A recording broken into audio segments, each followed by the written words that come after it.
2. 1, 2.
Welcome in, everybody. This is the ConorGShow. Running a little late this evening. I'm sure you'll allow me a few more minutes to spruce myself up.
higher society. Can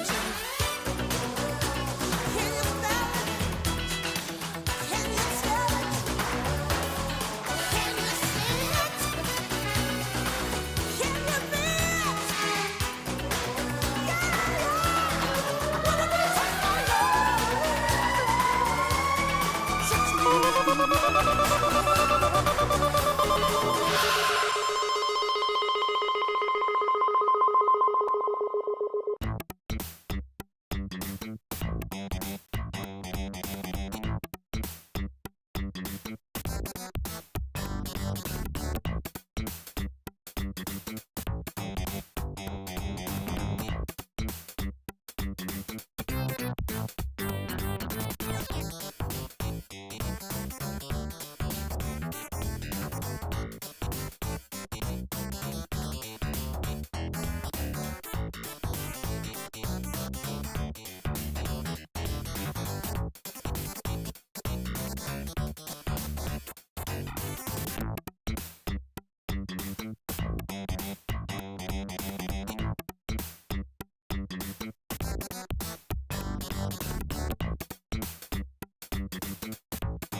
You rent or buy a video, you need to know that the film you choose is suitable for the audience at home. To help you understand what the film is like, you may look at the certificate it has been given. This film has been classified a PG. This stands for potential gratification. Films with violence, sex, and drugs may be too arousing for a teenager. It means that parents may wish to check the film before showing it to their children. If it's an action film, it might contain bloody violence. If it's romantic, it might have some sexy scenes or very brief nudity and or sexual swearing. Video certificates are there to give you a chance to make the right choice. Thanks for listening.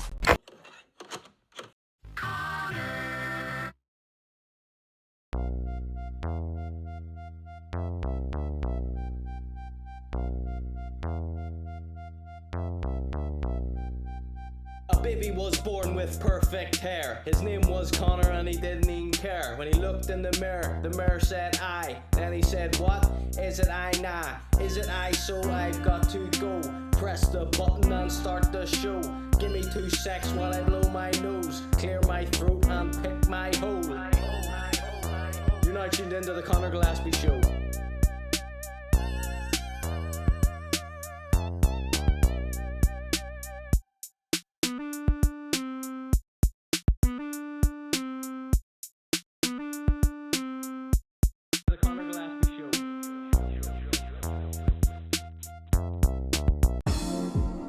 Hello and welcome to the Conor G Show. I'm your host, and this is the Conor G Show. I am not ready to perform tonight. Live from Botanic Gardens, it's the Conor G Show. Welcome in, everybody. We got Chris Heath in the house. We got Rare Witch. We got Raw. We got Ducky Meow, Disgrace of the Waking Android, the Steve Man. Welcome in, one and all. It's the Conor G Show. I'm not out here trying to push that weight anymore. Like.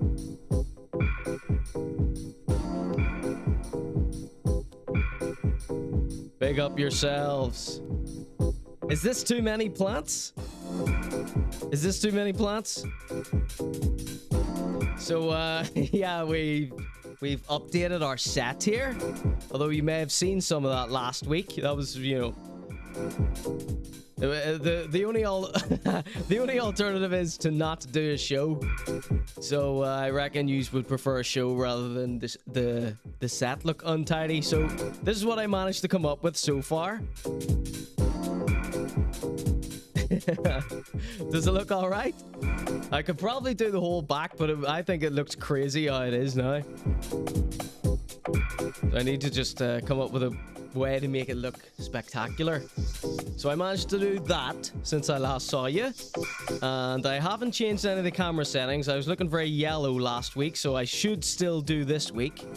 These are the things I worry about behind your backs. I don't just worry about Jed's religion. And we've got Jed's religion coming up tonight. This tune is Alex Tapper, Just for Sweat, Scat Tracks Part 2.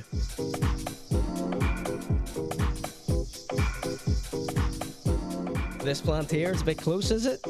I don't know what I can do, you know what I mean? I don't have a studio. This isn't Hot Box. This is the caretaker, the groundskeeper's room at Botanic Gardens.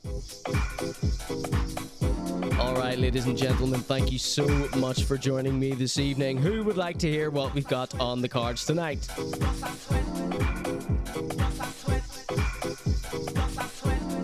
Chris Heath says, finally get a chance to join in tonight. Had to show my support in the wake of your award snub last week. Thank you so much, Chris. Don't remind me of it.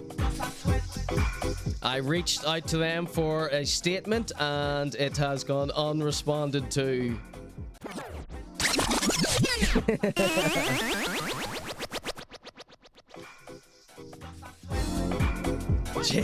Jay Sutton has been timed out for 600 seconds.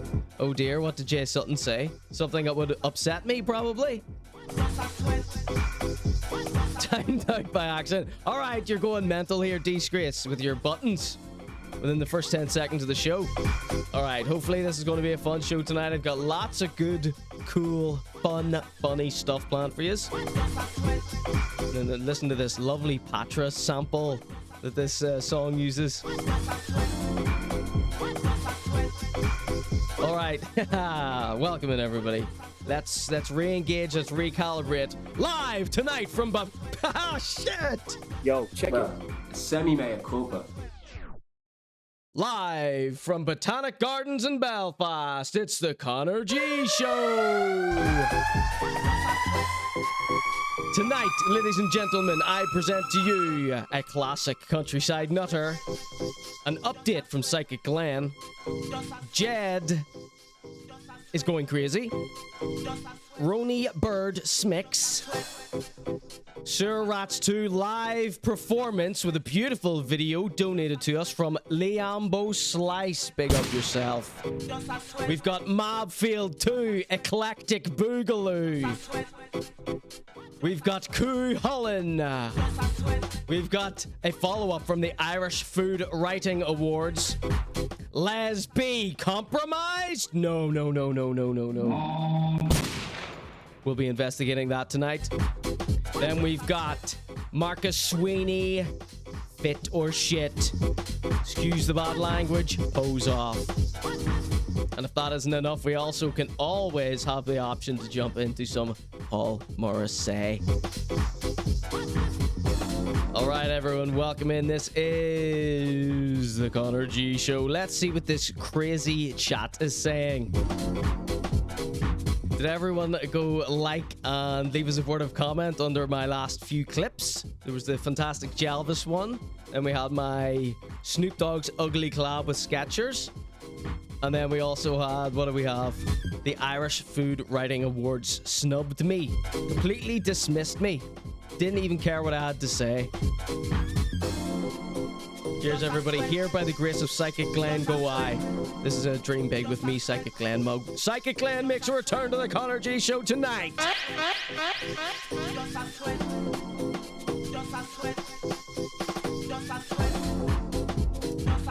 Alright, so it's been a hectic month for me. So as you can see, I'm trying to upgrade things here. Some changes in the Conor G Show universe. So what I would like everyone that watches this show to start thinking about is what day other than Wednesday they would like to see the Conor G Show on. Wednesdays are becoming not viable for me.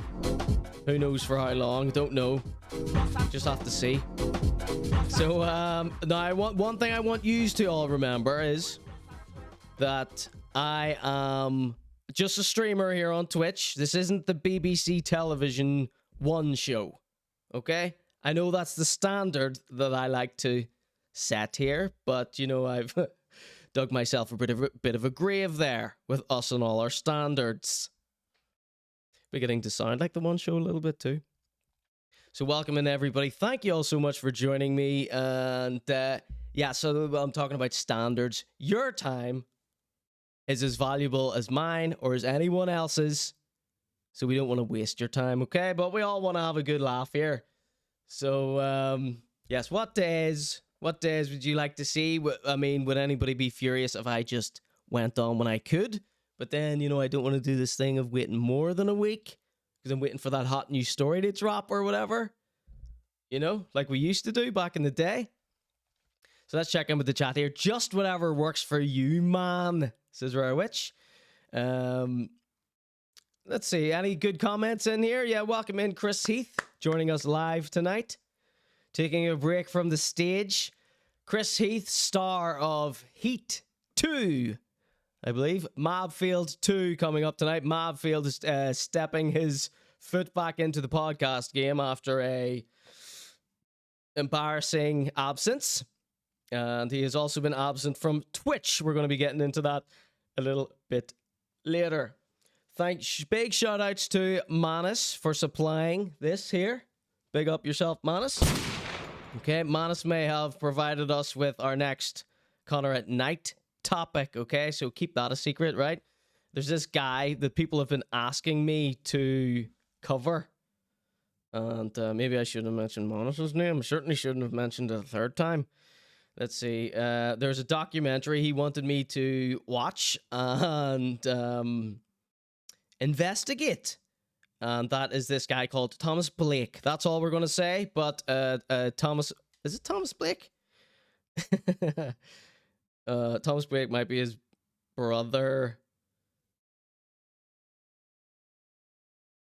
Anyway, this guy here. Is it James Blake? He's this guy from Belfast. Steve, man, I know exactly what you're going to talk about. Chris Heath says, I was hoping you'd talk about him.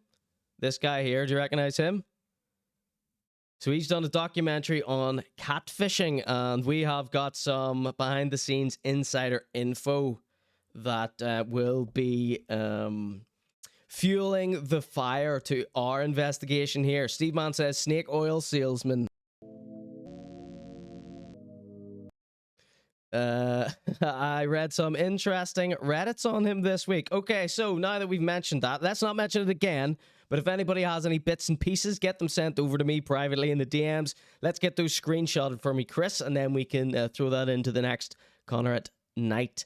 Rarewitch says, think I saw a bit of him earlier. Is he from Lisburn? Yes! He's a Lisburn fella. Let's see. So, is Jay Suttin in the house? I'd like to... I remember I was disgraced of the week in Android, timed him out there, so that's why I'm asking, is he here? Disgrace asked me to play one of his music videos one week, and I was like, no, I've got something planned for Jay Suttin.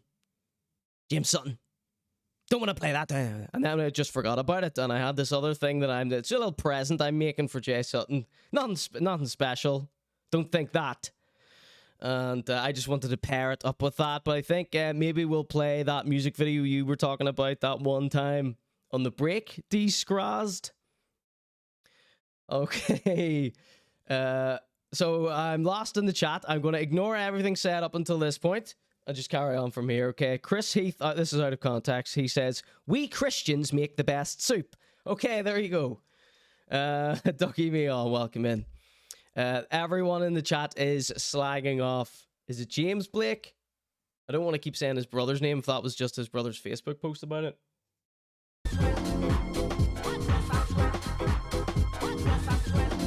Oh yeah, I want to... I'm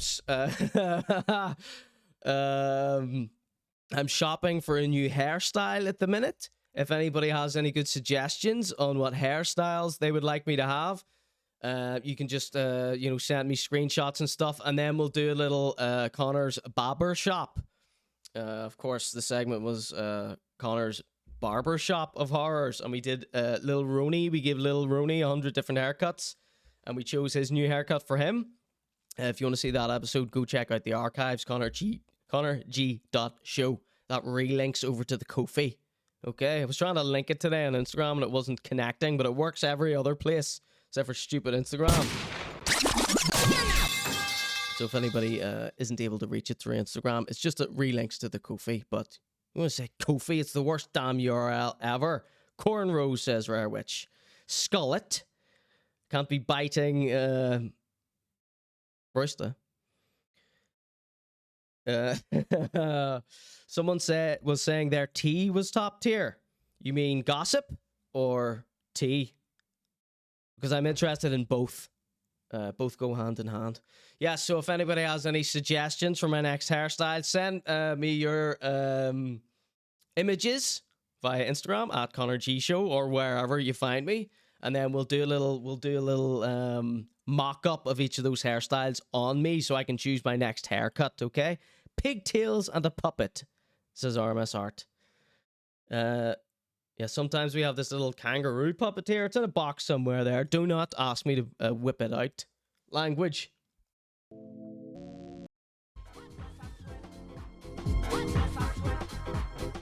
Alright, yeah, so what are my demands? Sent me James Blake gossip. Sent me new haircuts. And come up with days that you would want to watch the Conor G Show on. Wednesday's becoming a bit of a problem for me, as you can see from the half-hour lateness almost. The kangaroo needs to be a channel point. I hate this term roo.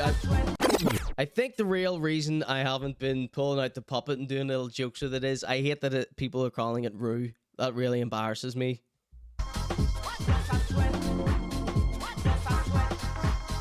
Alright, let's get stuck into some videos. Take the onus off me and my big mouth. I'm all embarrassed and stuff here. Did not have time to prepare the show, anything. The show was starting, I'm turning stuff on and lighting stuff up and reframing. Didn't get to do my white balance. RMS Art says, daily reminder, you called him Rui. You're sounding a lot like Evo tonight, Rob. All right, check it out. This is a guy. As soon as the first time I ever logged on to TikTok to try and promote the Conor G Show, this is like the first guy that popped up. Okay, this is just your classic countryside nutter. Okay, and I love never following people on TikTok, but the same people still come up in your feed all the time, so you don't even need to follow these psychos. And then when they come back with a popular one, it just springs in there as a nice little surprise, so you don't get oversaturated with them. Welcome in, Raw1210. You're gonna love this guy. You're probably related to him. So this TikTok star, I try to minimize the amount of TikTok stars we have on here. I feel like that's an area that could easily be copied, or if someone else is already talking about someone from TikTok, it'll seem like I'm copying them. Or, you know, we don't want to do that. You saw what happened last week with Infinite Guff copying Rare Witch. So this is one of the first people that ever showed up in my TikTok feed. I would call this a classic nutter, or one of your quintessential countryside nutters. Don't try me, I'm not in the mood. I still kick down doors in my Italian shoes. Nah, cuzzy, that won't be a good move. We put more animals in hoods than Canada Goose. So that is King Scotty to Hottie. Big ups to you, Scotty. Get a good look at him here. So, day one, I started seeing this guy. It seems like, in my mind, he lives in the countryside and he's got a car and he goes on big long drives around the place to entertain himself, and he always ends up at this castle or some sort of ancient structure. And this guy scares the shit out of me. He's like Lenny from Of Mice and Men, and I've known people like this in the past, and it's all cushy and lovely all the time. But all it takes is, you know, half of a Stella Artois for this guy to turn into some, you know, something that you would never hope to cross paths with ever in life. Don't try me. But he seems nice. Okay? Everything I'm saying is an absolute imagination. Scotty Tugati, if you ever see this here, don't worry about this here, mate. Okay? But the reason this one stood out to me is because he has everything that all his videos have except for the car. He's got his little tracksuit on here with his socks tucked in. Classic countryside schmick. He's got his trainers. He's way too old to be dressing like this, but he still goes for it, you know? He's got the watch. He's got the haircut. And this hole in the wall framing his head is like beautiful art. Rocking the prison guard, says Chris. Tekken level backdrop and outfit too. Ducky Meal says he popped back up on my page. So this must have been a classic. This must have been a viral sensation for him because what all that looked really nice, but then the song as well. This song, Silky, it's by Silky, the proper English gentleman. So this rapper Silky, I love the guy. I played a freestyle for you of him, and you know he was decked out in all sort of robbery gear, sitting in the back of a Citroen, a Passat, 5-door estate.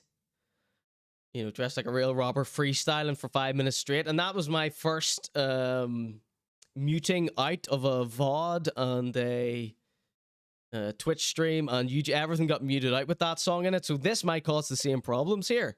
But I love the song, right? I love Silky. He's proper.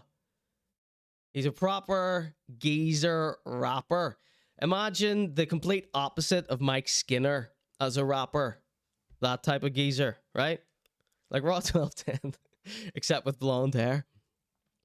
So this song, I love this song as well already. It's 12 seconds long. And I just love the thought that this classic countryside psycho, you know, Ed Gein's big brother. This is Leatherface under the mask. I just love the thought that he felt this song as much as I do. And he's doing a little pose off. So yeah, one of the we're gonna watch this again, obviously. One of the things that one of the reasons I didn't follow him is because he frightens me. And every time I watch one of his videos, it's like imagine if he was like, he seems like the sort of guy with, this is all made up nonsense. I'm not saying he would do this, but this is what pops into my mind. He's at a local countryside pub and everyone's steaming piss drunk, right? And there's like 3-4 wee girls, right? And they've no way to get home. And this guy, teetotaler, doesn't drink because, you know, guys like this, it's wise for them not to drink. He's like, I'll give you a lift home. Now, girl. Don't even worry about it. And everyone's like, aye, Scotty's signed. You'll be sweet with Scotty. Everyone knows Scotty. Nothing will happen. Scotty's amazing at driving too. He's got a wee souped up whip out there in the pub car park. And then he takes off with them. And the girls are never seen again. That's what comes into my head when Scotty comes on my TikTok. Let's watch this again. Forget everything that I just said. Okay? Just imagine he's sweet. Don't try me, I'm not in the mood. I still kick down doors in my Italian shoes. Nah, cuzzy, that won't be a good move. We put more animals in hoods than Canada Goose. So one of the other classic things about Scotty Too Hotty here is watch the lip sync. He doesn't know the words, but he kind of knows the song, but he still tries to lip sync along. Classic older Don't try TikTok me, I'm not gentleman. in the mood. Don't try me, I'm not in the mood. I still kick down doors in my Italian shoes. Nah, cuzzy, that won't be a good move. We put more animals in hoods than Canada Goose. Okay, one more time, just so we make sure we get muted out. Classic countryside nutter, Scotty Too Hotty. Don't try me, I'm not in the mood. I still kick down doors in my Italian shoes. Nah, cuzzy, that won't be a good move. We put more animals in hoods than Canada Goose. Excellent. I'm going to get this guy tattooed on me if he kills someone. Ducky Meal says, you're describing a typical night after the coach in Banbridge 2008. Yeah. Everyone knows this sort of weird scenario. Let's see. Someone drew a face on a thumb, says Rob. Chris Heath says, I've started to see this woman Shazzy Shankle on my TikTok today. So the latest update. Last time we saw Shazzy on my program, she was dead, okay? She had been killed, okay? That's what the news update was. I'm not going to name the person who gave me this information, but we did a whole eulogy for her. I was so somber and sweet about Shazzy. And next thing you know, like, I don't know, the next day someone says, well, you know, my Shazzy's alive. So the latest I saw of her, right? This is the TikTok segment over, by the way, after we mentioned this Shazzy. Oh no, that's a lie. We've got Jed coming up as well. Jed's properly gone mental. All right, this is the TikTok Nutter segment. Shit's balls. All right, that was Scotty Too Hottie. Yeah, so what I saw of a Shazzy pop up either last night or today is she's on TikTok going, who can sell me dope? I've moved to Newry because I'm not a header anymore. Who is about to sell me weed? Soliciting drugs on the internet. She's moved to Newry to get away from it all, so straight back in. She's in Derry now, is she? She doesn't mess about. There was no weed. There was no hash for her in Newry, so she split the Derry. Is that what we're hearing? Steve Mann says, I used to think Chazzy was just a character.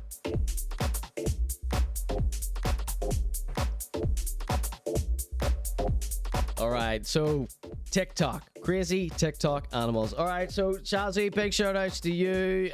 Probably best not to ask for drugs on the internet. I tell this to everyone, Shazzy, not just you. I tell this to all my friends. I told Shane Todd not to sell drugs on the internet, so... Alright, Jed. Oh, I'm all nervous and excited, like every other show I do. Jed's back once again, tell a friend ho. He's back in his new apartment, forking out cash hand over fist. And I don't know what the hell he's at, to be honest with you, but this last video I watched a few seconds. This next video I watched a few seconds of and turned it off immediately. I had to bring it on the show, and he's been away. We of course did. I commissioned a little bit of artwork of Jed from our friend Rob here in the chat. Pick it up one time for RMS out. Art. He does $1 for a dong every Saturday now. And he painted this a couple of weeks ago for me. It's an oil painting of Jed. Now, look at how odd this photograph is of Jed. This is like the weirdest one yet. This is like he's like a cat creature or something here. I don't know if he's photoshopped it. He is capable of Photoshop, obviously. But this doesn't look like head-on Jed. You can tell it's the same guy if I turn around. But Jed, this looks like a Japanese person got white person surgery. Maybe that's what he was going for. Maybe it's just the pose that's throwing me. I don't know. This is like completely different face shape. So I wonder, has he altered his face so much? I'd like to get him in a more candid shot that he hasn't photoshopped to compare the two, to see if there are any, you know, the way people do side by sides of like Kim Kardashian or Cardi B, you know, before and after surgeries and photoshopping. I think it would be good to do a little investigation on this here. But anyway, there's this beautiful painting that Rob did for us. You can buy lots of the characters from the ConorGShow that Rob painted over there on Fantastic Sausages on Etsy, right, Rob?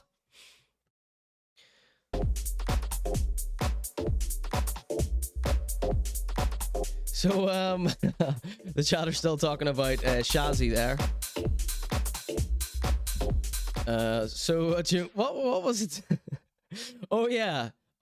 This is the worst thing about Shazzy is she started doing cameos, right? And this would have been her set for life if she could just figure it out.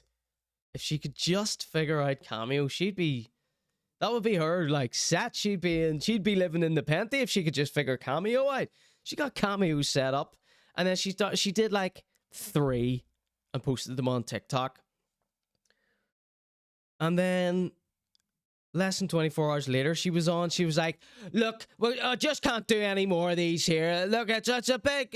She had all the excuses, and she couldn't say, I just can't, pull my head out of my hole and do this for 5 minutes. She was on... she was on... What? Can anyone remember any of her excuses? She just... One day... she was on, she was like, we're doing these now. All right, everybody, got my cameo sorted. Send us 20 quid or whatever it was. I think she was only charging a $5. And she obviously got like 200, right? Like instantly. And then she just couldn't cope with it and she just closed it rather than just work through them all like a wee job. Like the easiest job ever. If anyone would like me to do, a cameo for them, those will be 100 quid each. Okay, at ConorGShow and everything. God, I wish she could have figured that out. She wouldn't be in a halfway house, that's for sure. Not saying that she is, but I assume she is. Her weird Uncle Fester looking boy was probably taking all the loot, says Rare Witch. There was a video of her calling Rockstar the C word, says Disgrace.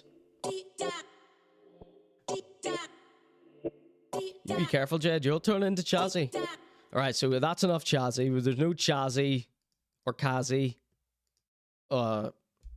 This note here just says Crazy Jed video. Okay, so this video was donated to me by the people. And okay, let's all just take a breather here. Everyone shut up about you. Kazi. Chazzy. So Jed's back on the screen. The drama to do with the apartment is over, all right? But during our little back and forth with Jed, during his big breakup with Geedy, we learned that Jed certainly is not the nice one. Now, I always knew that, but it's taken a while for people to catch on, right? And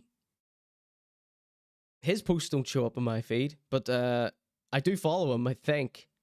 Can't remember. Sorry, Jed. But of course, everyone knows that me and Geedy are now friends. All right? He left me a handshake emoji. In my mind, I've moved into the penty with him. But Jed has been up to no good. He posted this video. This is Daily Vlogs Part 2. Okay? I'm not sure if I saw Part 1. He did that big lie about doing Belfast's first hip-hop gig. There were some theories floating about that he was only saying that. Excuse me! I had my dinner much later today, so there might be some early burps tonight. The early burp gets the worm.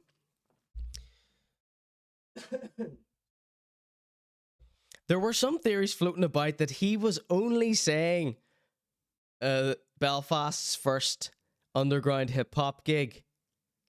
He was only saying those words to try and trigger me. Is that what the theory was? Does everybody know? Is that a few people were floating that theory around? Especially in my chat. He was trying to troll me. Because I would have loved to do a big hypocrisy bust slam dunk clip. You know, we did that live on the show, but is it worth doing a clip to tell people about that? But then I'm so paranoid that if he was saying this is Belfast's first underground hip hop gig, then I mean it's obvious, everyone knows it's not. So Rob said that sounds too smart for Jed, and that's what I said on the night whenever people were saying this is a bit, he has to be doing this to be trolling us. I feel like specifically targeting me, right? Although I feel like all the TikTok ones think that my show's mostly about them and not rappers. So if he knew that my show was about rappers, then... But how do we know this? Let's see, Ducky Meow says, I even commented about Elixir and he ignored me. Strategic ignore or completely caught out, scooped ignore? Because both exist in the same realm.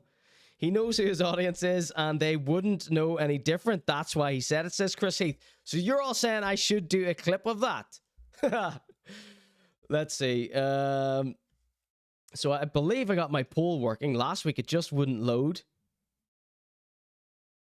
Let's see. What's this button here? 1 for do the clip, 2 for don't do the clip. In the chat right now. So we haven't even started this video yet. Notice that he is in his bare feet though.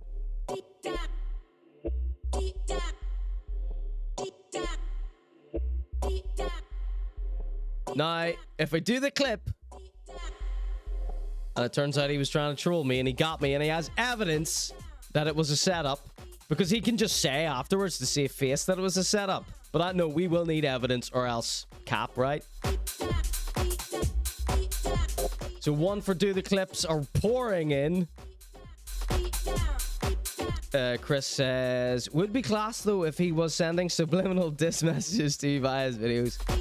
Well, no, he only does self-defense videos. He only does self-defense videos.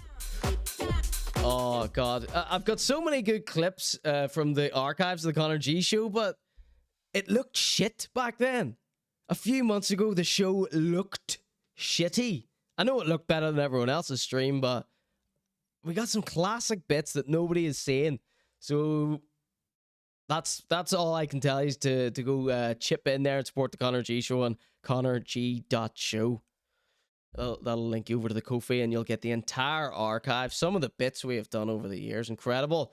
Yeah, so I think, I can't remember, do you remember when Jed, he dissed Castle Court? We covered that on the show. And then months and months later, he was doing an ad for Orchard Thieves. And he was back at Castle Court. Castle Court was one of the things he recommended to visit. And we all said that he was doing damage control.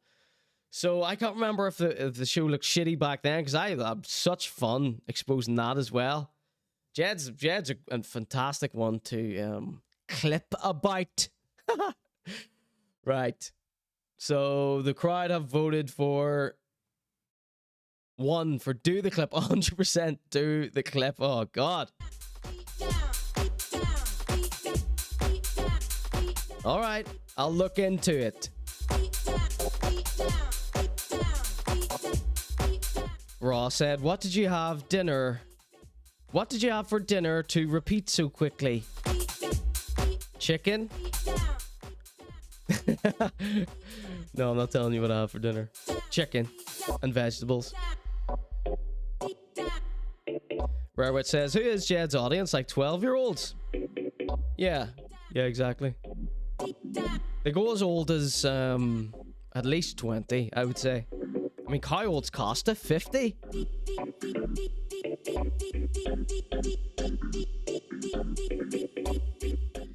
Steve Mont says, do a TikTok, but in the style Jed does. You know why I struggle with this dilemma a lot, Steve Man? I mean, I could do this entire show just in TikTok clip forms. I could cover each of my topics in a one-take go.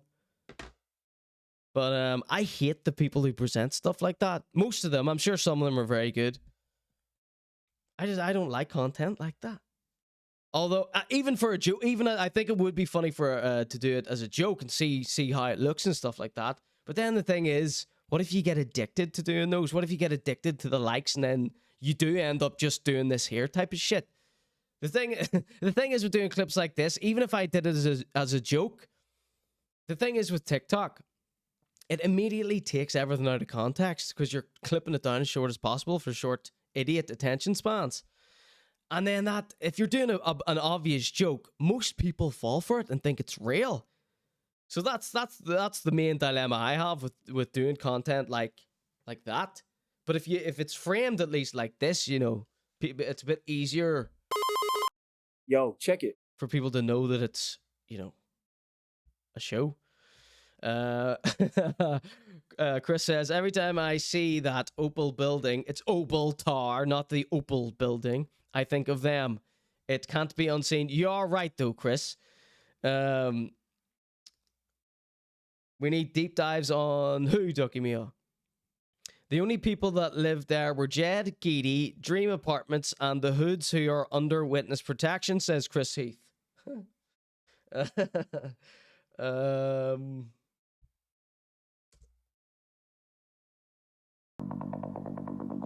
Let's not out those people, please. They're clearly in witness protection for a reason. I might end up there one day, Chris. Okay, so back to Jed. We haven't even watched this Jed clip yet. I got loads of stuff for you. Did I tell you all the stuff we have?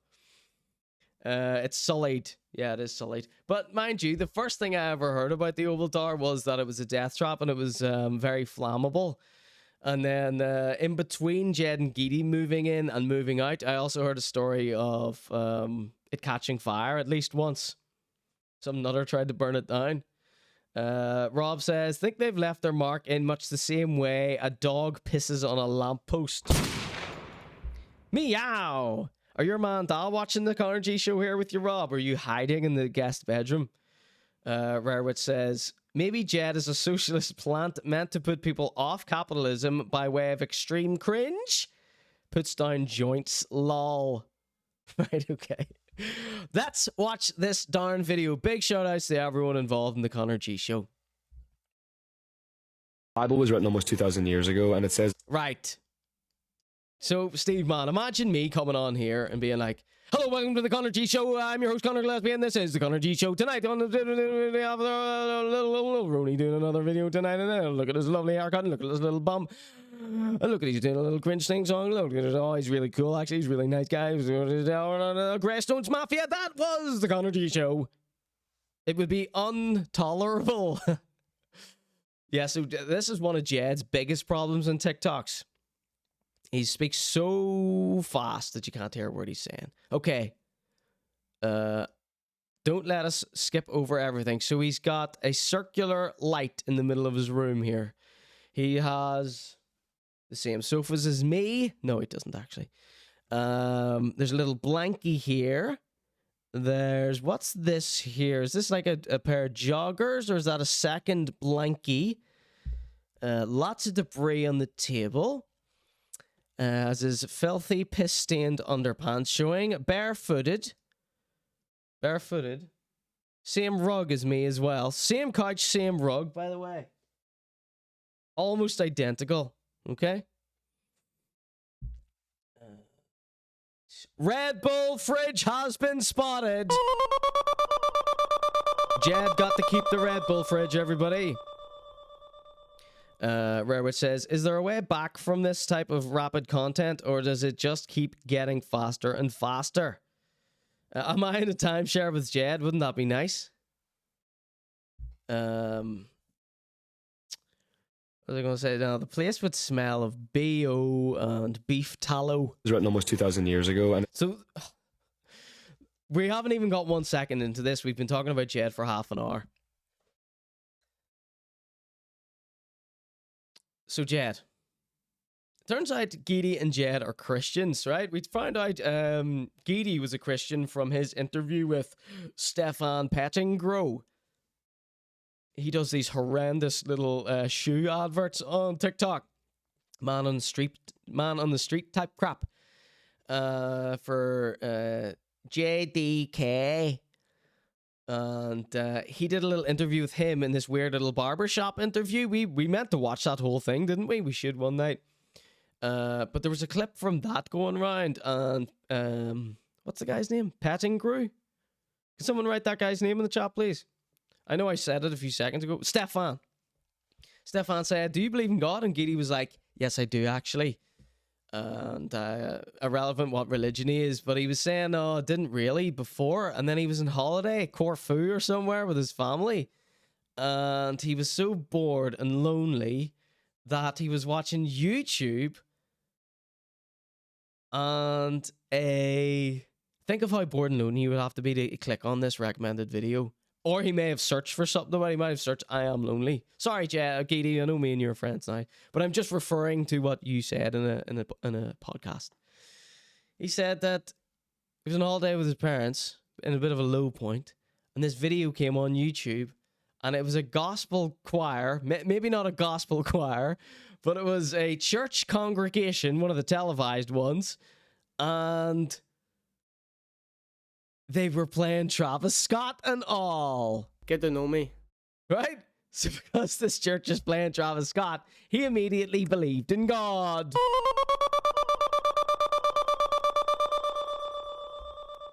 Something like that. It was a clip from Sister Act 2, says Chris Heath. They are probably the best example of a modern day Christian TBF. Ha ha ha. Welcome in, Galactician. We know your name's Galactican now, But, you know, I like to hand out nicknames here. Chris Heath, his nickname is Heat2. Warmth. Galactican says, just getting ready to go, seeing you was on and checking in. Oh, thank you so much for gracing us with your presence. It's the middle of the morning for him. Let's see. Ducky Meow says, yes, I know, thank you. Ducky Meow says, they are that gross type of American cult Christians that brainwash the youth. If anyone can track down who exactly, what congregation he was referring to, and get us a clip from that, I'd like to see that. I've all played you my favorite hymn. Will I pull it up now since we're talking about God? So, in the first 2 seconds we have played of this, he says, so the Bible was written about 1,000 years ago. 2,000 years ago. So he's talking about God. I honestly watched so little of this, I don't know what he's going to say, but if he starts with that, in that speed, with his feet out, in this shot, with this caption, Sunday Scaries, then I know the rest of it has to be good. I'm not trying to drag this out, I'm just excited, okay? So, I'm not religious at all, but I do have a favorite hymn. Let's play this for you. Now, this isn't the best version of this hymn, because it only has, like, the chorus, I think, and maybe one verse, whereas the version I know has, like, 15 versions. Let's see if we have it here. I played it on the show a couple of times. Yes, here she is. Oh, these are going to love. I hope you enjoy this here. All right, without further ado, it's my favorite hymn. 1080p. Here we go.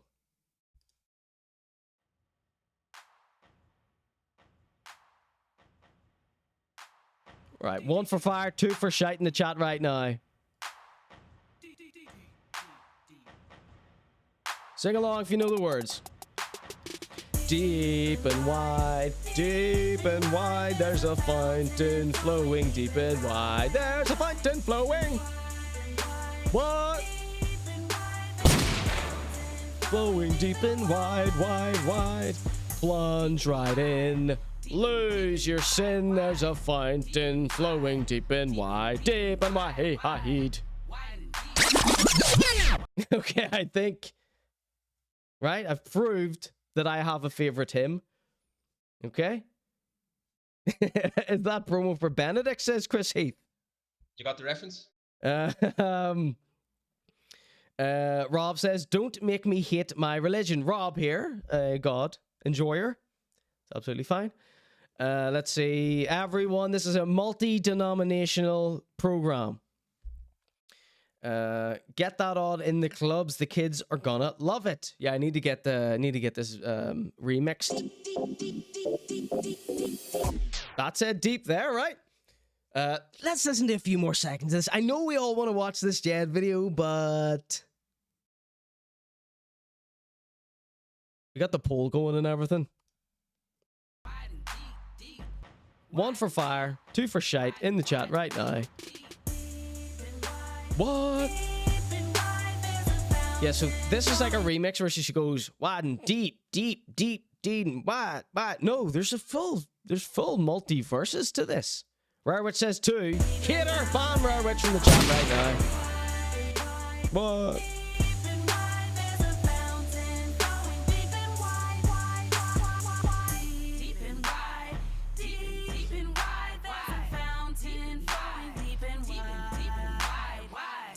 No, I don't. If I had this downloaded, then I could have attempted a remix. What?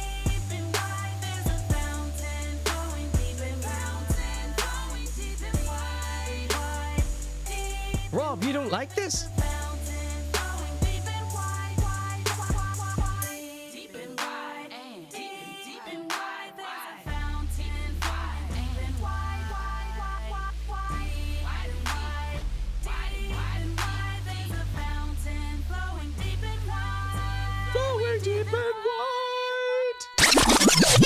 All right, this is the Conor G Show.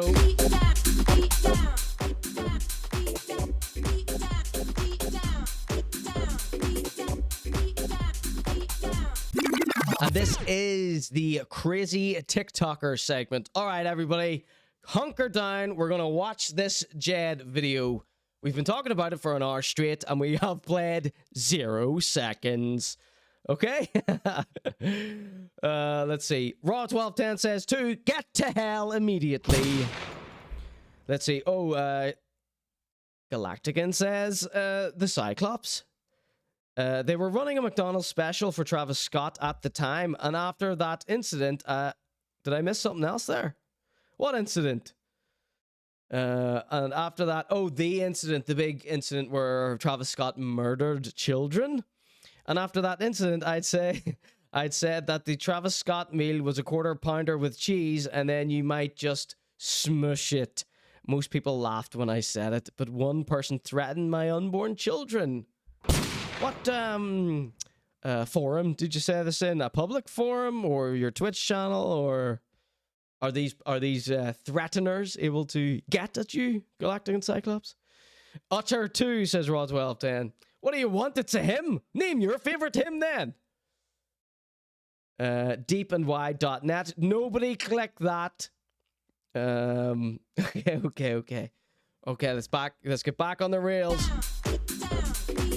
It's Jed's part 2 of his vlog with the Sunday Scaries live on the ConorGShow. The Bible was written almost 2,000 years ago, and it says about how on the 7th day God rested. If it was written today, I think it would say something along the lines that you should rest, but also clean up your damn apartment and atone for your sins for the weekend. So he's relating being a dirty little beast to the Bible. Oh, a little update here from Galactic and Cyclops. He says, I said it in the kitchen I work in. It was another cook who said it, and then he got fired. People are allowed to have a little laugh and a joke without getting threatened. You would think that, wouldn't you? Performers like us, Galactician. Okay. So, in case you missed what happened there, let's play it all again. The Bible was written almost 2,000 years ago. You don't have a favorite hymn, Raw1210? Sort yourself out. And it says about how on the 7th day God... Look at the dirty little beast. Now, because he's doing a video about this here, did he set up all this muck as props for his video? He is known to fake mise en scene. Remember, he faked it. He was pouring all his stuff out to then repack it for that video he did. So this is the level that a TikToker's brain works at. They're so starved for content, right? Now, of course, they would probably say I'm starved for content. That's why I just play other people's content. But of course, I've played 3 seconds of this video and we've spoken about it for over an hour, potentially. So, this is the level. This is how TikTokers come up with their ideas. It's the day after, the night before. Looks around his place. It's covered in shit. He realizes he needs to do a TikTok. He hasn't done one in a week. The people are baying for blood. He's got 0 ideas and 0 imagination to come up with anything. And he's like, shit, I have to tidy this place. Oh, bollocks. And then he goes, I'll just film me tidying up for a laugh. And then he has to sit and come up with this backstory about the Lord and Christ our Savior and the Bible. Look at his table. Is he doing Blue Peter Tracy Island? The Bible was written almost 2,000 years ago, and it says about how on the 7th day... What is this? This looks like a bottle of PVA glue here. What do we have here? So look at the shade in the background. Who yanks a shade up like that? Sort your life out. Look at... Oh my God. Look at this. This picture is hanging off. It's not even on the wall. It's propped on top of the Red Bull fridge. State of this here. God rested. If it was written today, I think it would... I want to study every scene. Look! He's got an air freshener in the middle of his table. Hoo-hoo! You know what people with nice smelling homes don't have? Air fresheners in the middle of the table. Say something along the line. You know what that means, everybody? This air freshener in the middle of his dining room table means that his house reeks of shit. At the very least, an unpleasant must.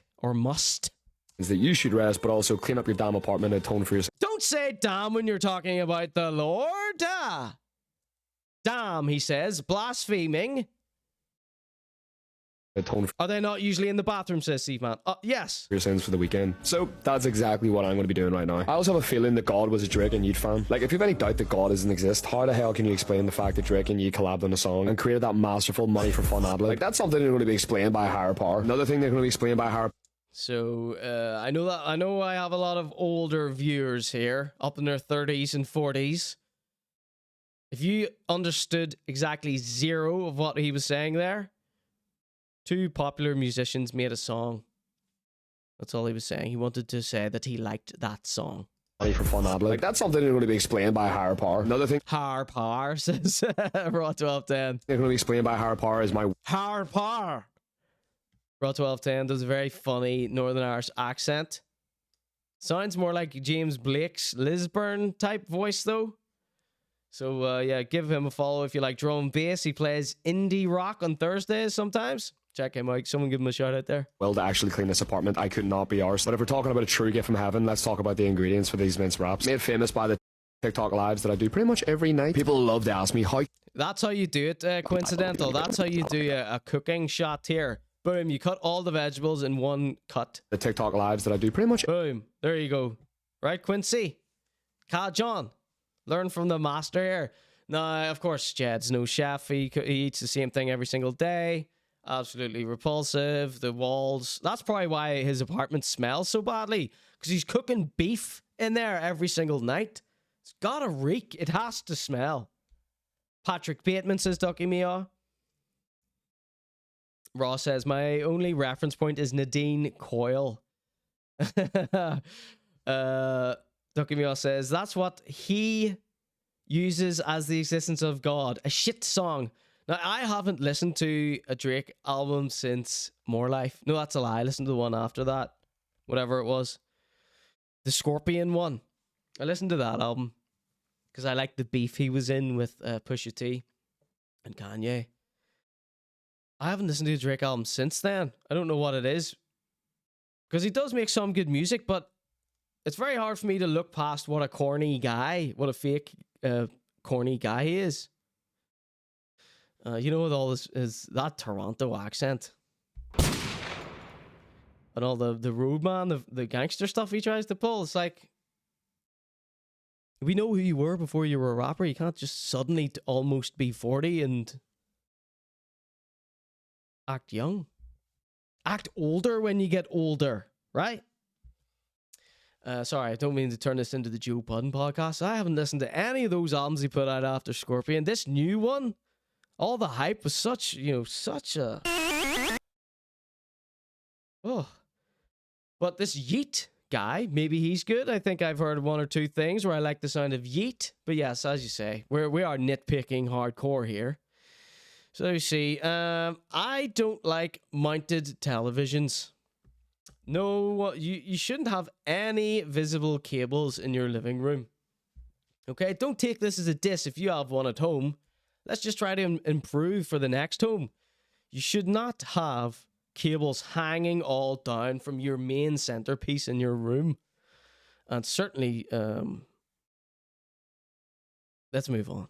My will to actually clean this apartment, I could not be arsed. But if we're talking about a true gift from heaven, let's talk about the ingredients for these mince wraps. Made famous by the TikTok lives that I do pretty much every night. People love that. Yeah, think of the stench of beef here. Ask me, how can you eat mince wraps every single night? Well, it's called determination and consistency. Get it through your brain. Something you clearly... So Red Bulls and beef mince, that's his diet here. Don't know a thing about. There's this mad misconception that people think you have to work 12 hours a day flat out to achieve success. While I would argue the true key is 250 grams of ground beef as well as taco sauce and cheese. Look, oh, this, I saw this before and I immediately shut the video off, Ducky Mia. This is what I watched this for. When I saw this, Everybody look at the screen immediately. Out to achieve success. While I would argue the true key is 250 grams of... Right, one, he in the pan, he makes 3 wee logs. So just so you know, there's no health reasons for him to make these. It's not even to do with what he's talking about now. His work-life schedule. It's not because he's strapped for time, because he spends hours doing this here, and he live streams it. It's because he doesn't know how to cook anything else. This is one wee thing that someone taught him when he moved out of his ma's house into the penthouse.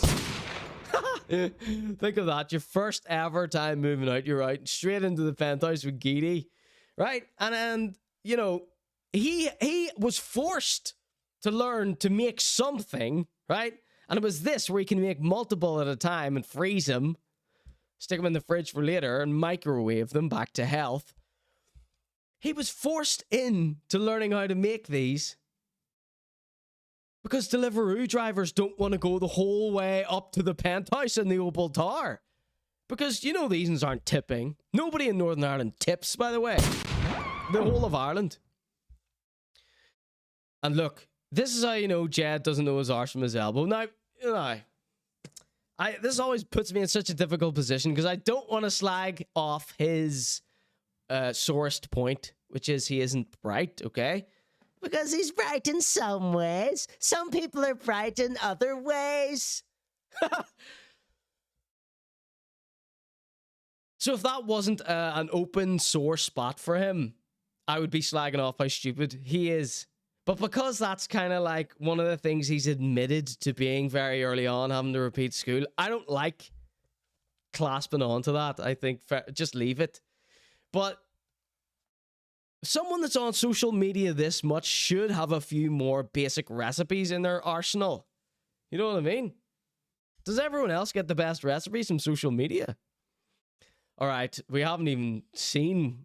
Well, we have seen it because I rewind it, but check this out. Well, let's check in with the chat, because the next thing you're about to see has never been done on television before. This is how you know he's one, stupid, two, a filthy beast, a dirty beast. Let's see. Abs are made in the kitchen, brah, says Chris.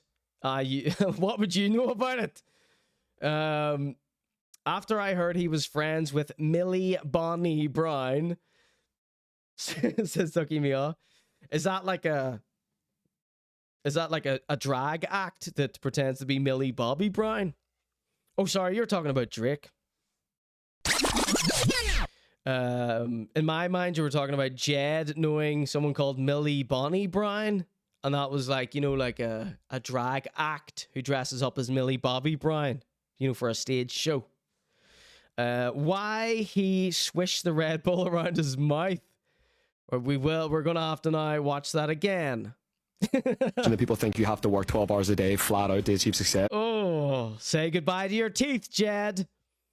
It's only thing he can cook, but bet he farts flat out as well, of course. Jar of sauce like, says Ducky Meow. Psycho. Missing out on so much class munch. I mean, you're not in the Penty anymore.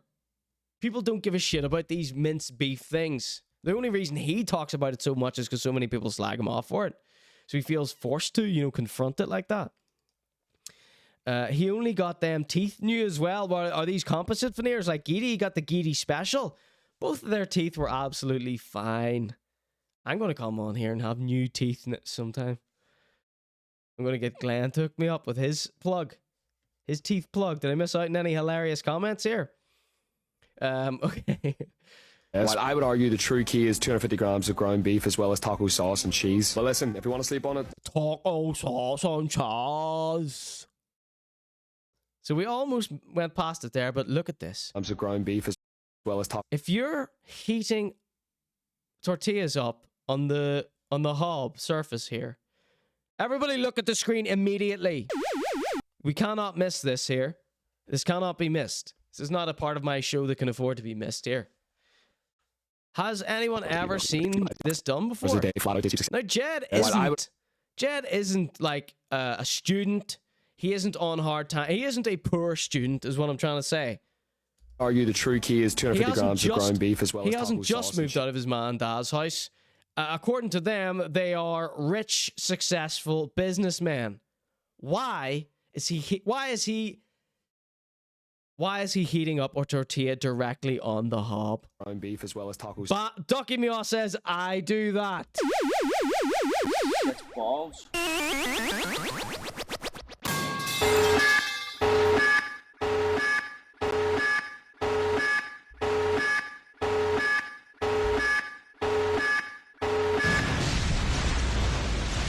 Ban Ducky Meow from the chat permanently. Let's continue. Sauce and cheese. But listen, if you want to sleep on it, that's on you. Not everyone's built like me and has that iron mic discipline. It's okay. Another thing I took from the Bible is look out for your close friends, because you never know who's going to... Look at how he rolls this up. Everyone's built like me and has that iron mic discipline. Why is this so fascinating? I've seen it done on a gas hob, but this isn't Mexico and these aren't real tortillas. Built like me and has that... built like me and has that iron... Just think of the... no, I can't slag this off because Ducky Meow. Right, Ducky Meow, here's what I was going to say. Think of the mentality of someone who's heating up a tortilla on the hob. You've just seen how filthy his apartment is, right? Welcome in, Pinky MB. You've just seen how filthy his apartment is. Why would the top of the cooker be any cleaner? This isn't sanitary living from Jed, right? We've already ascertained he ain't the brightest, so we obviously don't know about hygiene, health, and safety practices. Okay? He only knows how to make one thing. Could you not just have a second pan to heat it up? He's 26 years old, right? Is he 24, 26? That's old enough to know better. He's going to catch diseases from doing this here. Ducky Meow says, I clean it first. Too little, too late, Ducky Meow. Shit's balls. Mic discipline, it's okay. So he wraps it up and takes it away from the plate. Your continuity is all over the place here, Jed. 2 steaming logs of shite left in the pan there. Mic discipline, it's okay. Takes it over to his sofa to play PlayStation. Another thing I took from the Bible is... PS3. Dutch angle here. This is the first time I've ever seen Jed do a nice kind of angle that doesn't hurt my face to look at. Go for your close friends, because you never know who's going to be Judas Iscariot. My one is definitely this guy right here. It's not that he's done anything wrong or betrayed me. So let's try and pinpoint Jed giving away. Jed already giving away his location. Can anybody see where this is? Self-activation door and communication. No other signs here. Lovely greasy PlayStation controller. Won't be heading around for a game of FIFA, says Steve Man. It's definitely this guy right here. It's not that he's done anything wrong. So, remember one of our theories was that he would be moving in with this guy whenever he split up with Geedy. Because this guy is always in the live videos with him, getting slagged off with Jed. So we thought that Jed and this fella were the new partners in crime. Betrayed me or anything like that. It's just, he's too good looking. It's unfair. If he was a true friend, It's lit. he just wouldn't do that to me. I'll tell you what, see this whole clean up part. Back into his room where it's also a pigsty.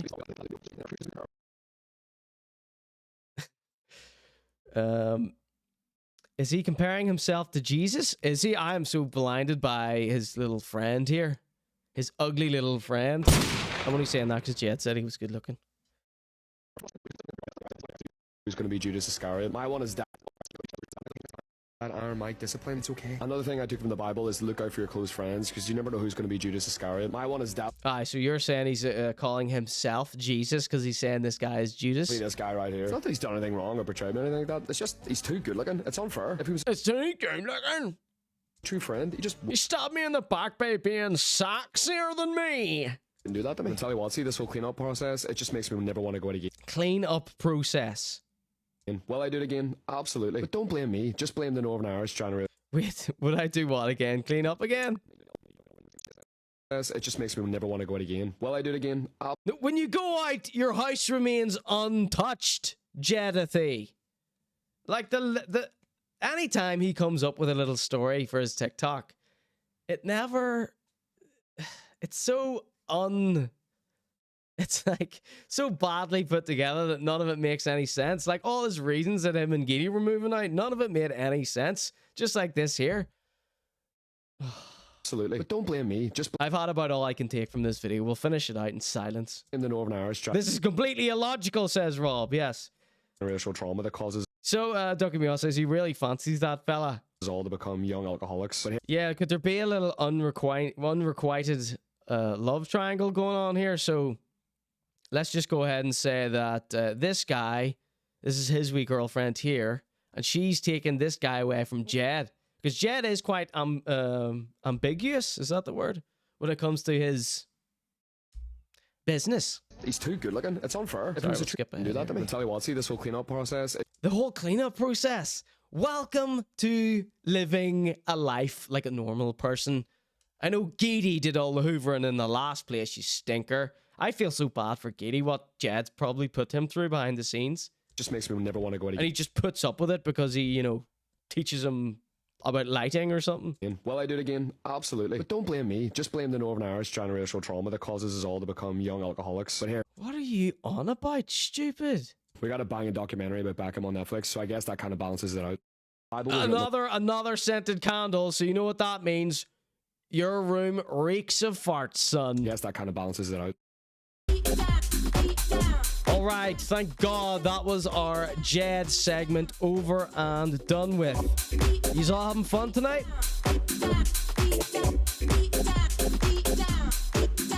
I'm so pleased that I was able to get on air for everyone. It's been a hectic time. We're back on. We're having fun. Hope you're having fun. As I was saying at the start, your time is worth more than gold to me. So coming up next, we've got our rap segment. We've got Roney-Burd-Smick. We've got Sewer Rat's live performance with a video filmed by Liambo Slice. He sent that over to me, God bless him. We've got Mabfield 2. We've got Hullen. We got an Irish Food Writing Awards follow-up. I'm going horse already. We should not have spent an hour and a half on Jed alone. Although we did have that classic countryside nutter. Alright, yeah, we got the Irish Food Writing Awards follow-up. And let's be compromised, question mark? Oh, God. Then we've got this Marcus Sweeney fit or shit that I've been putting off for weeks, because those are going to be a lot of fun to sit through. So, because I've already been speaking for an hour and a half, I feel like maybe Marcus Sweeney will be pushed back another week, but we'll see how we feel. And I wanted to play Jay Sutton's video here. Did anybody have the link to that, or will I just have to do an old school style search for it? Stop demanding so much from the people who watch this show. All right, I'm going to take a very quick break, and when I come back, all that sweet stuff that you just heard.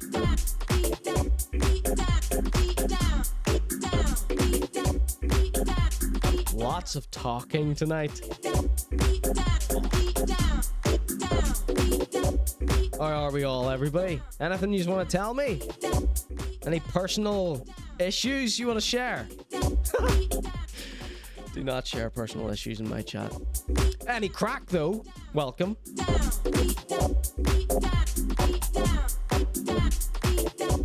Disgrace, how's the dog? Rare Witch has been dropping some bangers on YouTube as well.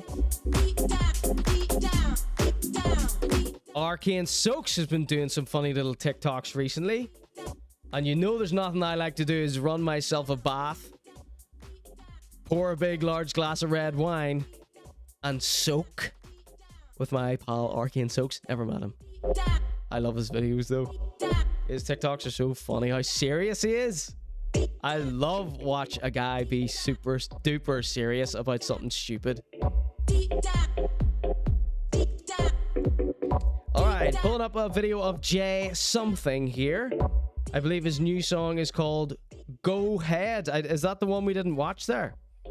This, of course, is on the GAC recording label, the label that I am signed to.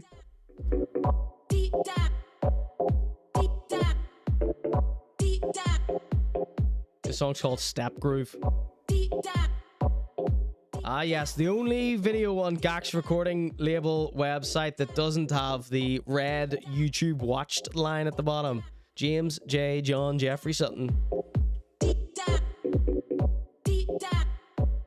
Alright, you know the rules. 1 for fire, 2 for shite in the chat right now. This is Jay Sutton with Go Ahead.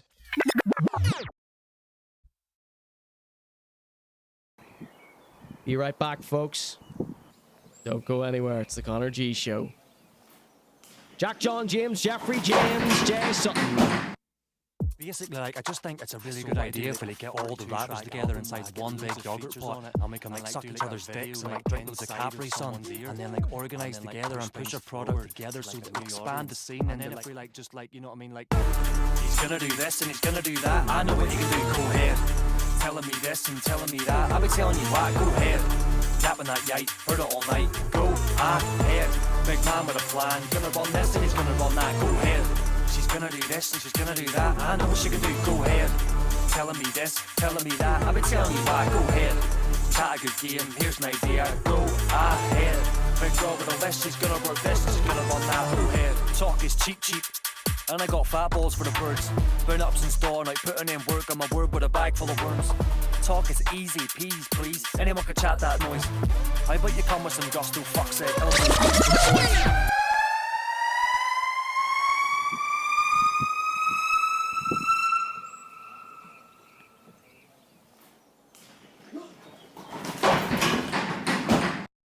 Basically, like, I just think it's a really good idea if we like, get all the rappers together inside one big yogurt pot and make them like suck each other's dicks and like drink loads of Capri Sun and then like organise together and push a product together so that we expand the scene. And then if we like just like, you know what I mean, like, he's gonna do this and he's gonna do that, I know what he can do, go ahead. Telling me this and telling me that, I'll be telling you what, go ahead. Yapping that yite, heard it all night, go ahead. Big man with a plan, gonna run this and he's gonna run that, go ahead. She's gonna do this and she's gonna do that, I know what she can do, go ahead. Telling me this, telling me that, I'll be telling you why, go ahead. Chat a good game, here's an idea, go ahead. Big girl with a list, she's gonna work this and she's gonna run that, go ahead. Talk is cheap, cheap, and I got fat balls for the birds. Burn ups in store, night putting in work on my word with a bag full of worms.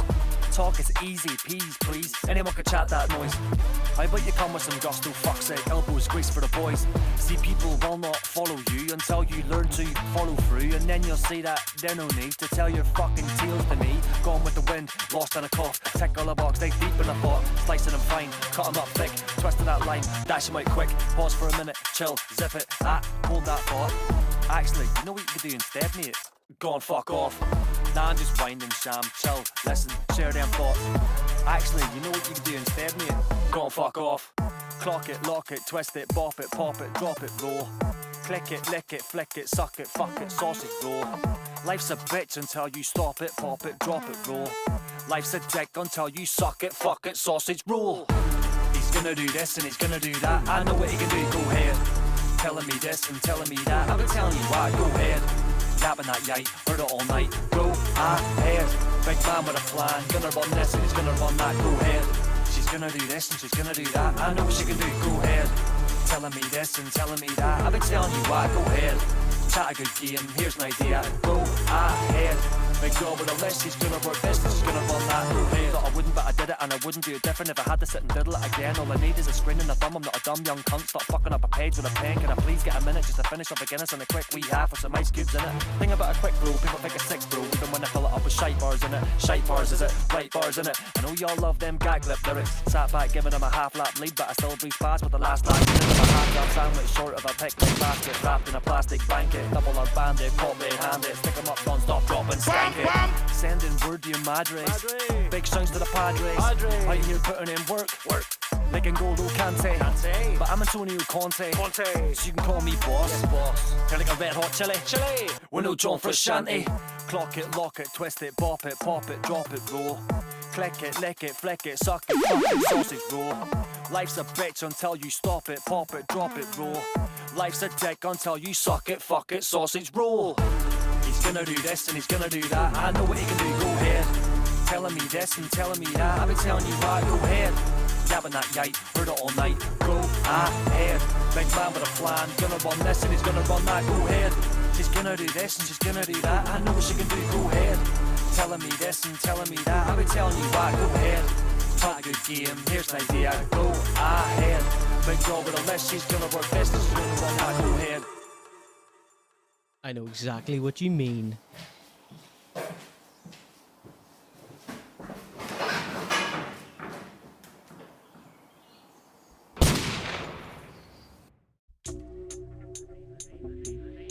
Alright, give me 1 minute, I'll be right back. My property is my property. And I never come cross, get tight for life. Watch your baby Bobby. Watch her just stay because romancing for the phone. Watch this.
Gentlemen, we are coming back in just a moment. This is DJ Deller with Romantic Call.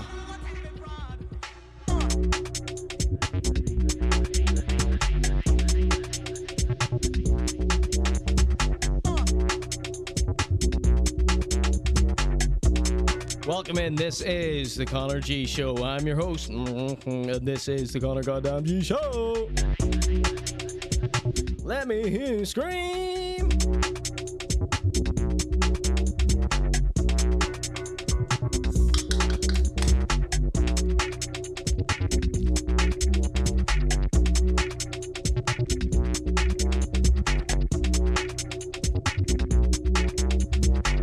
Lucozade, the drink that makes me think.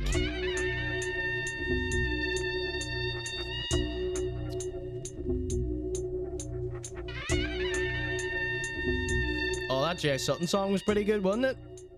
Who was he doing? Dissing everyone? I'm on a romantic call. I'm talking to my baby down on the yard. I'm on a romantic call. I'm on Pachadago, take me fraud. Out to Snakey with this one. Talking to my baby down on the yard. I'm on a romantic call. I'm on Pachadago, take me fraud. So has anybody had a little think about what kind of hairstyle you're going to give me next?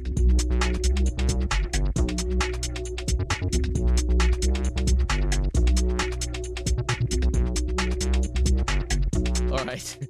So I know I said I was going to get into Roney-Burd-Smick's. All right, okay, let's show you Roney-Burd-Smick's. How am I putting these three names together? Well, on social media, Instagram the other day, I started seeing, I think, Dirtbird and Rich Smicks and Little Roney all behind the same microphone. And they were all, there was this director, I believe, I haven't done any research. There was this director, so they obviously tagged him when they were posting it to social media, Instagram, to be precise. They were all tagging him, so I rushed over to go see this guy, and his name was Outside Bro. Here. And he was in Dublin for the day, so then all these, he had like 10 rappers come through and spit a freestyle on the streets of Dublin, I think. Excuse me. So I was absolutely thrilled when I went and look how many stories this guy has, and the fact that 3 of my wee guys are all behind the same mic really thrilled me. Linking up with Lil Roney, connecting the south and the north. Okay, it's usually me doing that, but we've got Outside Bro doing that as well. Let's check this out. It's Roney! There he is. Oh, no, no, no, I don't wanna go. They got a nice shot of the river in the background here. I was never gonna leave him better goodbye. I'm just still the same guy. Got caught too many times. Just cheating on my girl. Just cheated on my girl. I got caught too many times. He's doing a repeat outfit as well. Do you remember we did a pose off between him and Cello wearing this same outfit? Same guy. Got caught too many times. Just cheating on my girl. I can't even. He loves cheating. Now, in the chat, not to diss Roney, but does anybody want to bet that this guy doesn't have any girlfriends? Never mind multiple. It's one of the things we get angry at him for, is before. The microphone, says Rare Witch. He loves a mic. At least it's plugged in. It's like colors. Can't even lie. Hi. He's a wordsmith. Girl, wipe your eyes. I'm sorry, girl, don't cry. I feel like I just been down for so long. Cause I'm just trying to. There's Outside Bro there. We got a side shot here from Roney. You've exposed that the microphone isn't really plugged in. It's just hanging from this. There's a cable, but it's not plugged in. Just as bad.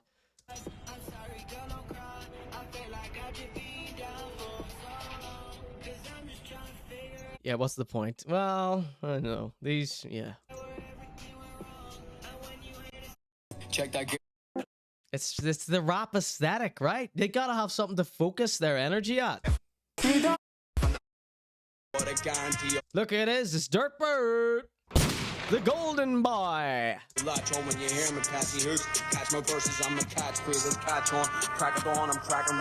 It's 50 Cent miniature celebrations version. Get me a Dirtbird album yesterday. This guy's like Tupac. He records so much music. Let's drop some now and again. Let's get an album. Let's get a mixtape. You do a mixtape of all the shiders with popular beats first to get a buzz going. Then you drop your album with all the new, hot, heavy, original shit. Come on, let's go. Let's get it going here, Dirtbird. I'm so sick of listening to snippets from all these ones. And look, it's Richard Smithton. Rich Smick's the only one with any personality. I bet the director had an absolute nightmare of Rich Smick telling him, you gotta stay, the shots like this, it's a very small frame, it's for social media. You gotta stay in this frame, no dipping. I know you're a rapper and you gotta do your cool guy moves, so let's stay in frame here. Look at Rich Smick's mouth. What has he been drinking? Oasis? What do you call this stuff? Blue WKD?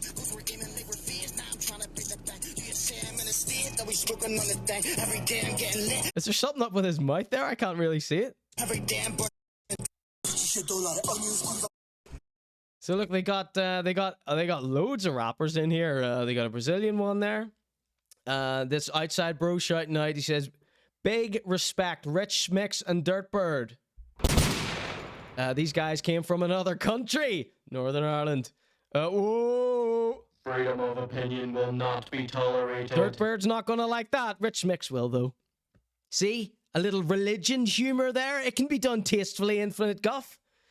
These guys came from another country, Northern Ireland, open brackets, close brackets, to do an outside. What if Ireland was called Ireland, Northern Ireland, you know, like Derry, Londonderry? Freedom of opinion will not be tolerated. Ireland, Northern Ireland? That must have been, someone must have said that before. Of course, you mentioned the I word, Doe Fada shows up. Welcome in, Doe. Or Don, as I like to call him sometimes. Oh, yeah. To do an outside. So he calls these outsides, right? Where they're rapping outside. 3 jurors on the bus. Respect the hustle. 3 hours on the bus. Know that journey well. So that there's this is good. This is these guys. Rich Mix is a great one for behind the scenes footage. Him and JJ Hype posting videos of each other behind the scenes. I love these behind the scenes. So he's got a great shot here of outside bro giving Dirtbird some direction. This is the type of behind the scenes stuff you need. Stay focused on the mic. Rich Mix didn't look like you were paying too much attention to the direction. Is the outside bro guy French? Certainly sounds that way. Dirtbird's like, yeah, I've rapped before, mate. I know what to do. There you go. That was Rich Roney-Burd. Hello, everybody. Things like this here is what makes me happy. Didn't have my next song lined up. That's okay, because I'll just do this here and do that there. All right. So I feel like I need to cover this Mabfield thing early while I'm still in a good mood, because I don't want to be too harsh on him. Turns out every time I talk about Mabfield Char Food Guide, I always get so mad because they have all the resources in the world, but none of the creativity. And you know, I do try and help Mabfield. You know, we did a whole focus group here about his Twitch stream whenever he did it. Mabfield, if you don't know, is D Murph from District Magazine. And he did a Twitch stream, and you know, I was furious, right? And then we did a focus group to try and see why his stuff sucks ass. And I'm sure we got some brilliant feedback out of that. But I don't just sit up here talk shit. When District Magazine did a little post to their Instagram asking for help with their Twitch stream, I'm sure I was the only person that responded. So I did offer my services to help them fix it, to prove that I'm not just a big old meanie. And they ignored me completely. Okay, so I feel like we can say whatever the hell we want about them. So the Twitch stream, surprise, surprise, gone, wiped from the internet. I don't know if there are VODs up there. I don't even think they were on long enough to be able to make VODs. I'm not sure. I won't be checking it out, though, as I could do here live. I'd rather just say they weren't even streaming long enough. They binned that because it wasn't a success overnight. But he's back once again. So Mabfield, right? He's the guy, D Murph, and there was this other guy that sat in with him. That's where we first got to know what Hyphen was like, right? Do you remember that? Go check out youtube.com/ConorGShow if you would like to see Mabfield here responding to me going absolutely mental at them. This is when everybody thought I was a serious news program. So I wonder if the paid Discord is still popping. I'm still in there. I still post some of my videos in there just to see. Haven't been banned, haven't been blocked on anything, right? No, there has been no interaction apart from that one time they responded on their podcast, right? So in my eyes, all good. We're friends. So that's why I want to check out Mabfield's new podcast, okay? So there was Mabfield the podcast, Arts Council grants, up the wazoo. Multiple cameras, mics, angles, studio, the works. Gone. Never heard of it again. The Twitch thing, back once again for the Renegade Master. I offered to help them. They ignored me. Lo and behold, that's gone. They interviewed Kojak from Ireland and never heard about him again. They might have had Maverick Sabre on there too. Script is best mate. So they have, he's come back with a brand new podcast here. So let's see what let's watch the little snippets, the little teasers they put out. I believe that would be the most fair thing to do, to be impartial. Now, let me say, the reason I'm bringing this segment earlier in the night is because I want to be nice and supportive, and I want to love this here. I hope yous are going to love it too. So, let's see what the chat are saying.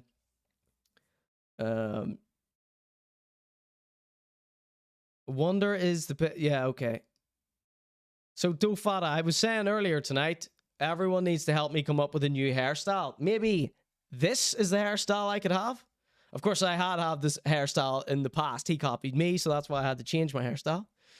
So, it's called Wise Up Podcast. They say, because there are two of them, the gruesome twosome, he says, well, it's the podcast no one's been asking for. Why does everybody always introduce their podcast like that? Everyone says that. And look, Clout Demon #1 in the comments. Anybody with any clout, check their comment. Anybody from Northern Ireland with any shred of online clout, check the comments. Evil will be in there kissing their arse. The podcast no one's been asking for. This false modesty has to stop. There has to be a reason for a podcast. You can't just pop the camera on and crack wise with your pals.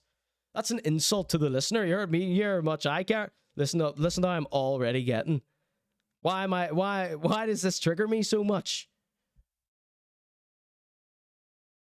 Because it's the resources with the lack of creativity. We've established that's the reason. But there are two of them. It's not just Mabfield. Let's hope that this dynamic duo, the chemistry between them will be like lightning in a bottle. That's what I'm hoping for and praying for. I need good entertainment to watch. Two mustached nerds talking about music, culture, and just trying to get the most out of life. I'm a mustached nerd talking about music. Why didn't you ask me? Pilot episode coming very, very soon. So the pilot episode's out, but I just want to check their snippets here. Maybe we'll dip into the main one. At Sus Nye podcast. Yes. Absolute Headers podcast. Wise Up is a pish name, says Rare Witch. Mohawk, says Dofada. Put that in the pile, okay? Someone take notes of these haircut suggestions so we can do a mock-up on the next show. All right. I call this guy Mabfield. His name's D-Murph from District Magazine. I think he's gorgeous. Everybody hates his mustache. I love it. I think it suits him. Oh. A one-hit wonder or two-hit wonder band that could just tour off that like even 20 years later. So this is their opening clip. I don't want to do him dirty. I want to make sure I'd love to be like a one-hit wonder or two-hit wonder band that could just tour off that like even 20 years later. Mike Posner, man. Well, no, I think he had the... There he is. This is his brand new co-host. What's this guy's name? It is... I believe does he run the Yo magazine? The last place I think we saw him he was selling that horrible lemonade. The Lemonade Man or something. John Lennon says RMSR. One hit. It was cooler than... So this... Cooler than me, yeah. And then he fucking fell out and fucking... I think he was still like writing songs and shit. For, like, language out of you. Like other people. Saul McDuffin, yes. Second hit, I took a pill in Ibiza. So I think this guy is very good on camera, very good on television. He's a character. He's got the voice. He's got the look. He's got the attitude, man. So I think this guy That's my personal opinion. You know, I don't know him or anything, but I think he has a very good image for television. I think we're going to be seeing him on TV in the future. Yeah, What's yeah. about him being a one-hit wonder? Well, that's what the TikTok was, yeah, but it Yeah. was written No, says Ducky Meow. way longer. Yeah. After, yeah. I thought it was genius. That's hilarious. Took a pill in a bee. Oh, so this is the thing that I'm most impressed with. Their little logo here. They've got a cool little logo and a little graphic already made before the episode was out. He's got the nose ring and everything. I'd love to be like a one-hit wonder or two-hit wonder band that could just... So, right, listen to this. I'm so sorry, Mabfield, but now that we're on the show again, why can I not just be nice to this guy? It really hurts my heart because, you know, it's Mabfield like. You know, he's not evil. He's a wanger, says Rob. Right, so, editor of District Magazine, multiple podcast failures, right? But he gets, you know, decent guests and stuff, I guess. If you count Hyphen as a decent guest, which I do. You know, Hyphen asked to be on my show. Just the things he comes out with. This is what you sit and think about, Mabfield. You wish you were a one-hit wonder so you could just sit and live off that. That's how you know this guy isn't an artist.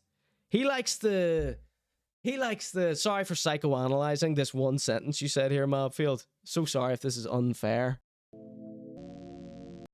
He'd like to be a one-hit wonder so he can sit and live off that paycheck forever. So you like the trappings that creating beautiful artwork comes with. But you don't give a damn about creating new artwork, making good stuff that people love. You just want the one to pay you the paycheck.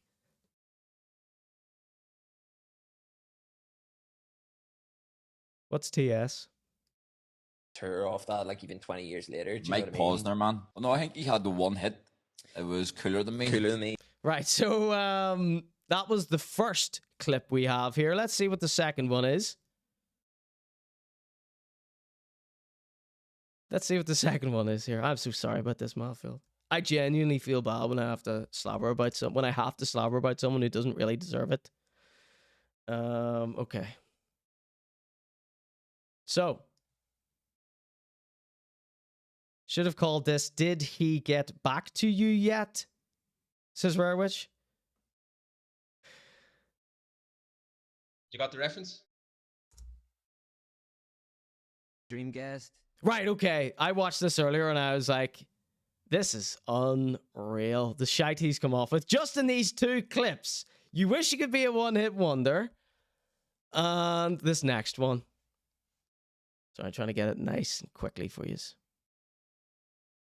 My dream guest, like dream guest. Yeah. I think mine would be Tony Hawk. I think my dream guest would be Tony Hawk.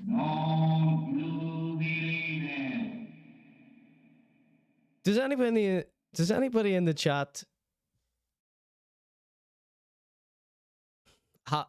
thinking the same thing that I'm thinking right now?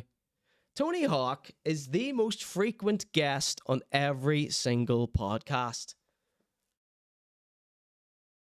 He's been on 6 million podcasts. He's done 10 million interviews. He's answered 6 billion questions.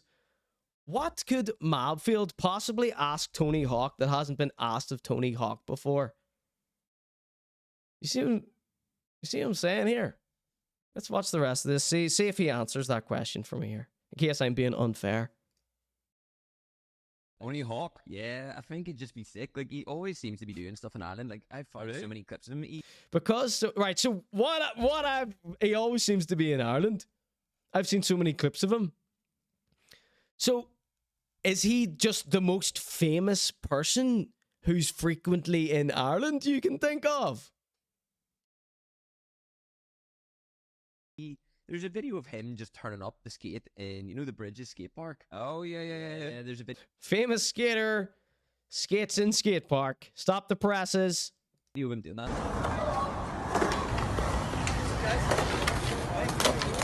That would be a great one.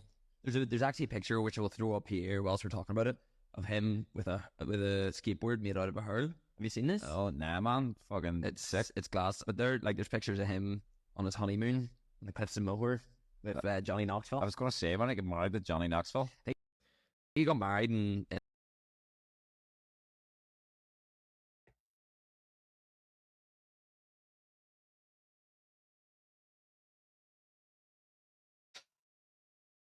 I'm just trying to come up with something that isn't screaming and shouting and cursing.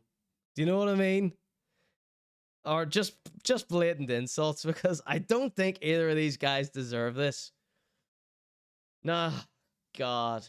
And if you notice something else here in the background, something that Red Bar points out about people's sets is that they are in the woods. Get well soon, Mike. I think the word you're looking for is obvious. No, let's play on, see if I can articulate myself a bit more. Because right now I only have a dreadful feeling about this, Mabfield. Ireland, his wife, but yeah. All right. I think my dream guest. So wise up, you know, very Northern Irish term. Look at the look of fear.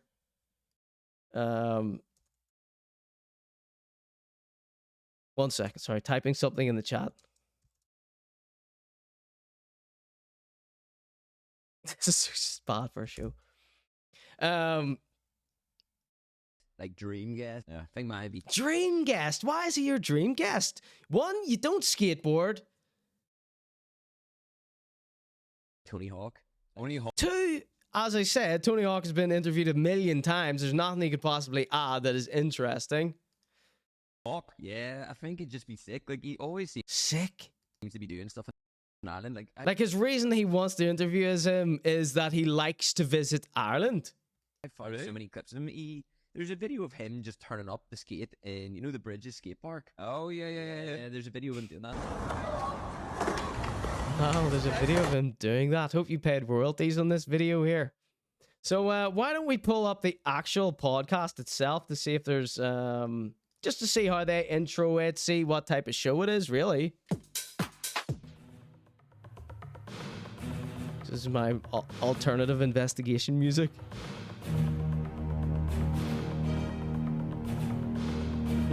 You wee balloon podcast.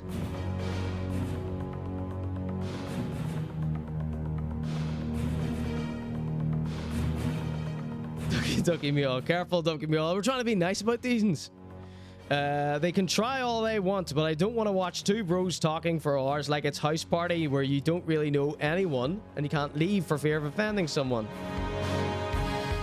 So, yeah, it's like, you know, Colin Geddes and Shane Todd's podcast really wind me up. So, if they're professional comedians and their podcasts are absolute crud, then what hope does Mabfield 2 have? And we're calling this, isn't called the Wise Up podcast. We're calling this Mabfield 2, by the way. Mabfield, that's what you're going to be known as on the street. Mabfield 2. So sorry you've been dragged into this, Saul. But we've yet to get to know you. Rarewitch says it's basically making content for the sake of it, just empty space, basically. So I hope that and if I know Mabfield, he will be filling that empty space up with guests soon, right? They're going to be getting in guests. Maybe I'll be their first guest. Non-tent needs to stop, says Rob.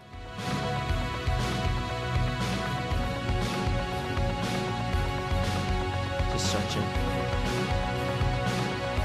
Oh my God.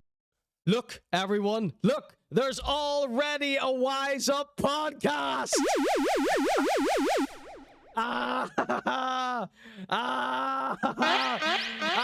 There's already a Wise Up podcast. Mabfield, there's already a Wise Up podcast. Look, you were beaten to it. Look. Oh, you idiot. Wise Up, there they are, 2-hit wonders. Saul is a DJ, 2-hit wonders, Sean Shoish and Son Shoish. Well, how do you pronounce this word, Dofada? Wise Up podcast pilot 1 day ago, hot off the presses here in 4K. Okay. Thank goodness. So, let's full screen this bad thing. So, we are given the luxury of 4K. So, yeah, I was thinking earlier, I don't want to just come on here and slag this off like the jealous hater that I am. Of course, I offer everyone the jealous hater card here. There's a jealous hater card. You take that for yourself, put that in your pocket, pull that out at any time you feel attacked by me. Of course. So, yes, they are in the woods. Get well soon, Mike. And full wide shot, horrendous wide shot. Now, I don't know where they are, but this looks kind of interesting. You got this cable, this fan wire coming in here. You got this interesting well, not really interesting, but, you know, the color scheme here with these interesting little back panels here. So I believe this could be in a pub because they're drinking pints, but did you let Saul choose this here? So what does Saul do apart from sell lemonade on TikTok? Are these two both magazine editors who talk about music a bunch? This is an hour and 10 minutes long. So this wide shot is horrendous. Awful. And but I am glad they have a wide shot and then a couple of smaller shots. At least they're well lit. So the Twitch stream had none of this. The Twitch stream was awful. But what I was thinking about was, how do we get this a bit more exciting? I want to see people stream live, right? It adds such an excitement, such an extra level of, I don't know, je ne sais quoi to a podcast, I think. You know, anything can happen when it's live. And then, of course, you can always upload it later, but... You know, Twitch doesn't let you stream in 4K. It's still only 1080p is the maximum. So, yeah, I would have liked to see them parlay this straight onto their Twitch channel to use that minor audience that they've already built up. And that little logo they've made. Dead on arrival is what Rob said.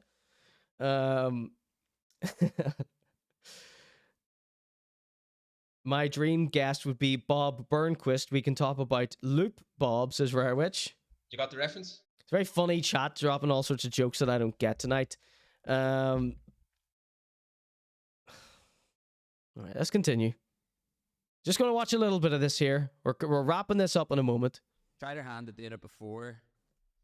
And it was alright, but we committed too much to a bit. We tried to do a cold open and discussed about the cold open, and then it ended up being about half an hour of cold open. Right. So, this is cutting edge with a butter knife, says Werwich. So, they tried to do a bit, and they continued on with the bit, and the bit didn't work, so they abandoned the entire project. So, they tried to do a cold open. So, a cold open isn't a bit, right? It's not a bit. But what do you do when you fail? You pick yourself up and try again. So I didn't see this bit that they're talking about. This could have been years ago that they're talking about this. Yeah. So I didn't even really talk about what the podcast actually was or what it was about. So So Saul sees himself as a bit of a rock star, does he? So he's going to be holding this microphone for a full hour, is he? Oh my God, Saul, what have you got yourself in for here? He set it on his lap. I bet they never thought someone would be scrubbing through their entire podcast to see if Saul sets the mic down. Our camera cut out the last 7 minutes to enjoy this still image. Oh, Mabfield. So look, this is 1 hour and 3 minutes. So that's just whatever camera there. They just shot this directly on the memory card. If you're streaming, you can set up OBS and everything. So yeah, Ducky Meal saying we can't hear it. Yeah, you saw me fumbling with the audio there. So excellent. So I'm sure what they're talking about in the last 7 minutes is absolutely, you must hear it. Here. Like pixelated photograph. Yeah, it's something creepy about doing a flower picking in the nighttime. War controller. So we need to learn a bit more about Saul here. I love their little logo here. I want to get a tattoo of this. I love this here. This is really nice. Who made this here? This is the best thing about your podcast so far. What's the crack? Welcome to the Wise Up podcast with me, Dylan Murphy, and I, Saul McDuffin. So there's the big intro to their very first podcast, the Wise Up podcast. I like that it's short, very small intro. You know, my intro goes on for about 20 minutes, but you know, we're live.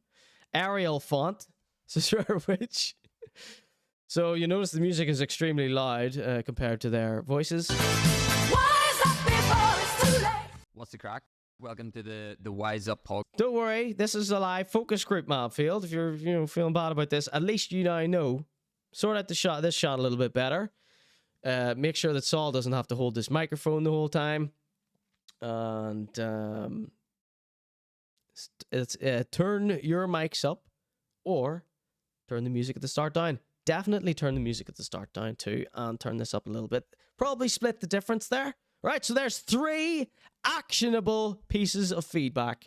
Podcast with me, Dylan Murphy, and I, Saul McDuffin. So this is... Doesn't look comfortable. No one is. First time you're on camera. The pilot episode. But that isn't the first time these are on camera. These two are always doing wee vids, but it's a bit different when you got lights and cameras set up. They're giving them a night. Tried our hand at doing it before. And it was alright, but we committed too much. So one thing I also want to acknowledge for these is we always rip into their pilot episodes. You know what I mean? If he was reviewing my pilot episode, it's way worse than this, by the way. Let me just say that. Let me be fair. In case he thinks I'm being unfair. I hate to for him to think I'm being unfair. The Drinking pish. We tried to do a cold open and discussed about the... You don't know what a bit is. That's all I've learned from this here. Alright, this is the Conor G Show. So, I guess he has proved that this is the podcast no one asked for. But let's not discredit them forever. They'll be back with something inside so strong. Alright, let's have a little palate cleanser. I got a beautiful video from Leambo Slice. Now, a guy called Seas420 has this new album coming out. It's called Sewer Rats 2, the sequel. And they got this amazing song. It's called Vintage, right? You've heard me play it on the show, doing all sorts of backspins and rewinds and windmills. It's a bunch of our favorite rappers in there, including this guy Mind Designs, who you're going to see in this here. Mind Designs is a hot gig coming up this Friday. Let's see if we can pull this up before we intro this here, seeing it as it has something to do with it. Now, the Elixir was a huge success, I believe. Disgrace of the Walking Android. Last week, I believe they Seas420 and the Rare Witches, the vintage Rare Witches. Were on stage and they performed this Sewer Rats 2 thing live on stage. So this is the follow-up. It's been a hot time in Belfast for underground rap gigs. Someone needs to tell Jed quick before he embarrasses himself any further. Check it out. This is Mind Designs, Devil Wears Claddagh, support from Belfast Groove Collective and The Rare Witch. 27th of October, soul.lo, or Solio, as I've been calling it, because I'm reading it out in the chat and I don't know what it's called. One Corn Market, a tenner via Eventbrite. It's all sold out. Nobody try and get a ticket. And, so, welcome in, Coincidental. You came in for the good bit, I see. Is that your mates on screen? We're just shouting out that gig there that you were telling me about. Tickets on the door. And they performed this song, the song that everyone loves so much. Is also on the Conor G Show Volume 1 mixtape. Okay. Conor G Show on SoundCloud, to hear that. All your favorite rappers. So this is a little clip from Elixir last week, where Seas was playing a bunch of the Sewer Rats 2 album. And all our favorite guys are in it. And Seas420 shared a few clips online, and I asked him for him to send me them. And he says, nah, that's all I got. Ain't got nothing. So I was thrilled whenever young Liambo Slice, some of you may remember him from the Clipped X Hot Backs Cypher that we had on the show. We did a little clip of that. He was one of the stars from that. And he posted a snippet of this, and I said, oh, send us that. And he went to the effort of the bother to send me the full video on WeTransfer.com. Big ups to WeTransfer.com. Big ups to Liambo Slice. And big ups to the Sriracha 2 crew. Without further ado, here is the performance. Let's roll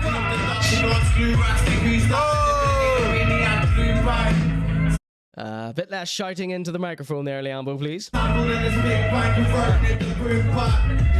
Rare Witch with his most street outfit on. He knew he was going to be on stage with a bunch of gangsters. There's my design. Is this guy doing multiple angles for me? Did this guy do a wee edit for me there? Or was that, you know, when the just the zoom you clicked there probably?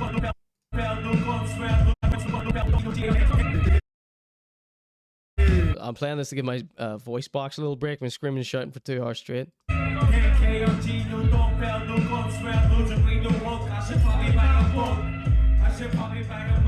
There's Macklin, Dreads, and Dirtbird in the background. Hey!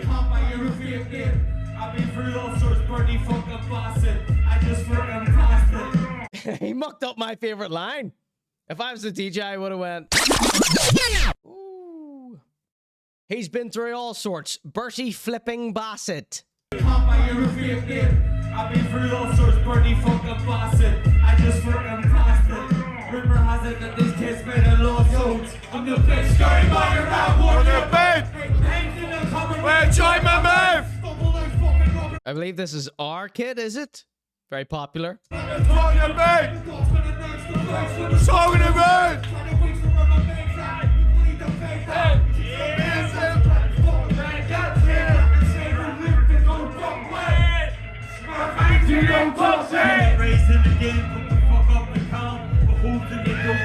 Stigma to your hands.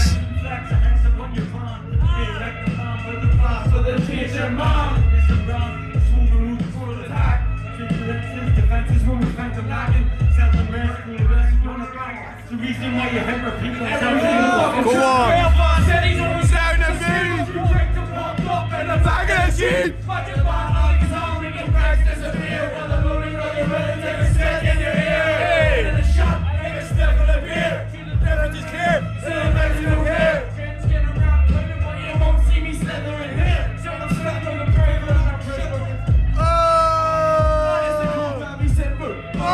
What do you call this guy? Is this guy also called Liambo Slice? Or something like that? Does this guy have a name very similar to Liambo Slice? Jimbo Slice. Easy for me to get confused here.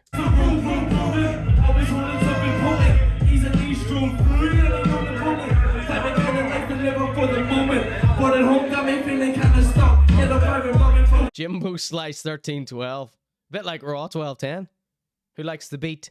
Hear that, Cs420? You all have numbers at the end of your names. There's mine designs there. Connor's playing our video. Come on into the chat quick.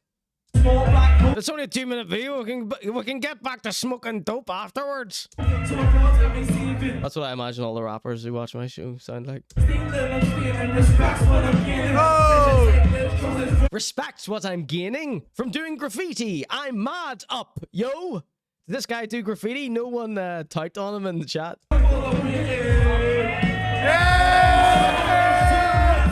There's a whole verse of them just going. Get me on the remix. Right, well, we watch it one more time since we got the whole crowd in here. Turn that down, do that, and then press this. Right, let's watch it one more time since we love this group so much. Everybody, big shout out to Liambo Slice for getting this video for us. Thank you so much for that. Playing at 0.5 speed over my dead body. Ducky Meow says, you can hear me yowing so scundered. She also says, I was singing / rapping for our kid in my kitchen at 4 a.m. You met that guy? You let that guy in your house?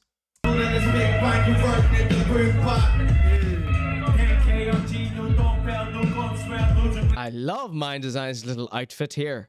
A little army man, are you? Right, what's it going to take for me to get the masks off these guys here?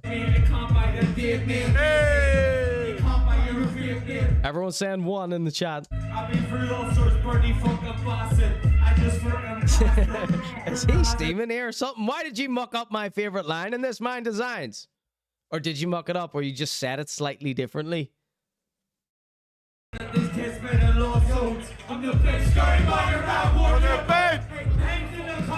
Join my move!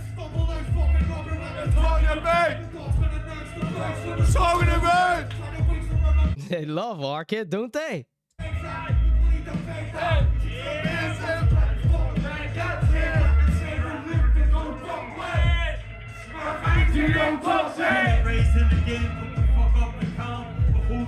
It's the Toad Boy. Triple corduroy, says Coincidental.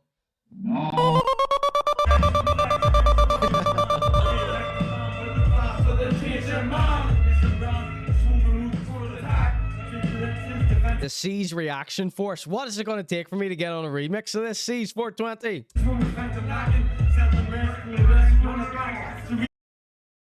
Oh, my mouse must have pressed something there. Sorry about that. Matty Dreads. Matty Dreads has a new song, right? Maybe we'll play that the next break. Do you like how I call them Matthew Dreads? Oh, the video's gone bye. As have your ears probably after that here. Don't worry.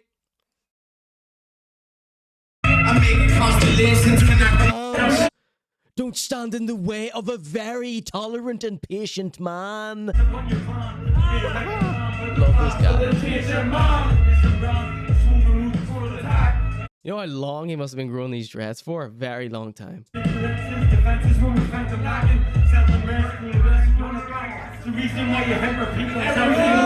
on! Let's get this mask off this year, Dirtbird. It's time. The people need to see how beautiful you are. You two are kid. Come on, it's time. You are liked enough now. Your talents have shone through that when you reveal the face, it will not matter anymore, Dirtbird. I'm telling you. Do you remember what Ghostface Killer said? When the face was revealed, the game got real.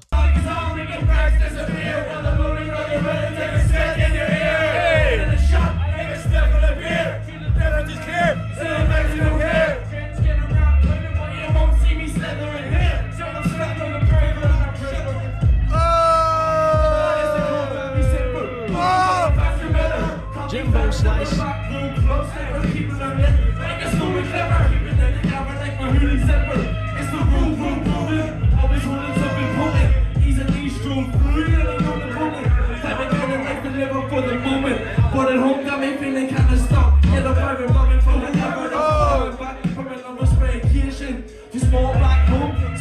Big up all the graffiti artists in the chat one time.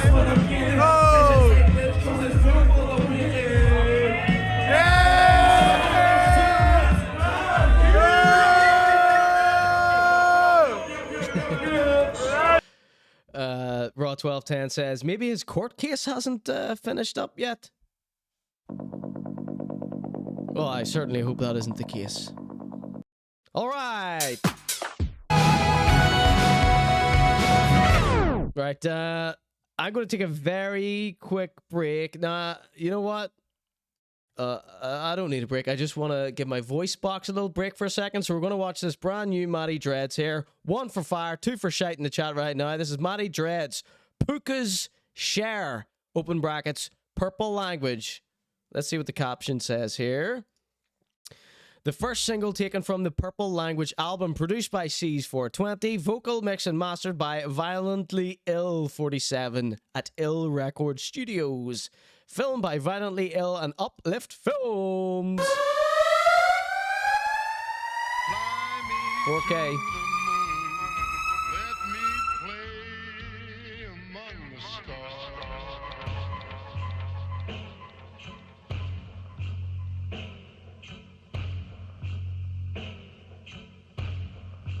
Now you've got to listen to me.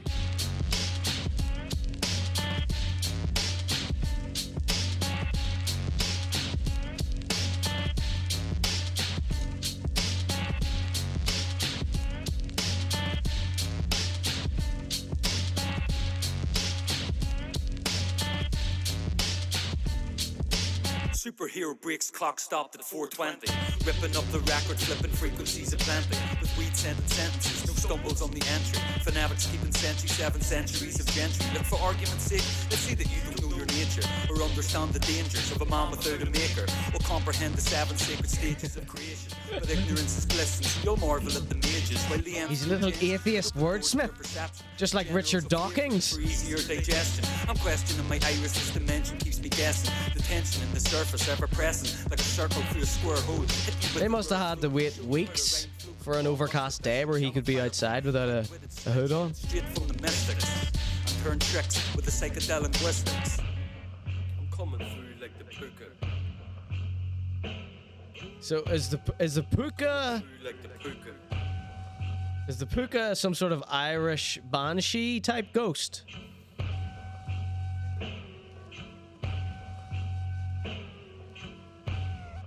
There you got Cs420 in the background lurking around. Who wishes he was the Nuri OG? Yeah, Hullen wishes he was Matty Dreads. He wishes he had the street creds. I'm coming through like the puka. I'm coming through like the puka. Coming through like the pookie. I'm coming through like the puka. So miss me with the opera. These ears are not your therapist. I never miss and sick of flipping bullseyes every time I spit. My glass is always halfway full and halfway till the next. I'll rip the chain from off your neck and call your man collect. Matthew 3:14. I'll be the late. So I was about to say this is what a normal person from Newry sounds like, but I mean, would you look at this guy and go, that's a normal guy? Now, I like Matty Dreads and everything, but I wouldn't look at this image and go, that's a normal guy. But what I meant to say was, so this is what a normal sounding, this is what someone, not someone normal. You know the way Hullen sounds like an absolute creepy weirdo, the way he talks.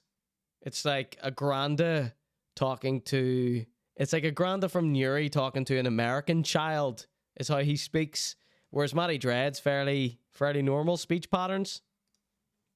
Apart from the lyrical miracle linguistics that he's doing now. That's extra.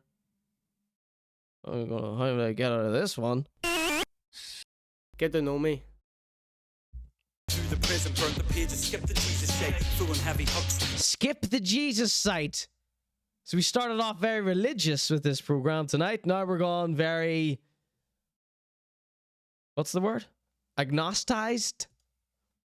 Atheized? In the bars, call me... Ricky Gervais is bound to love this song. Rubber slang, culchie twang, when I spit, I'll bite your neck with rubber fangs. Eat the fruits, reap the corn, and kick aside the snares. I never skip the offerings, you fools forgot the puka shirt.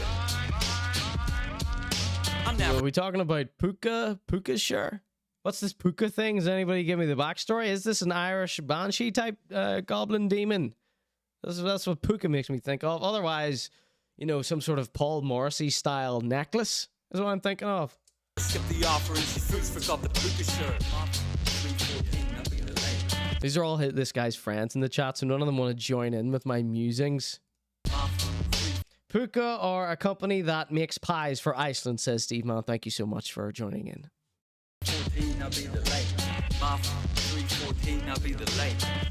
Now he's quoting the Bible. Which is it? 3:14, I'll be the late. That's 100% fire in the chat for Matthew Dreads. Good name, Matty Dreads, Natty Dreads, you get it? I like when rappers use their own names. Of course, my rap name, well, Belfast Grindman was taken, so Cool Conor. Alright, like Cool Keith.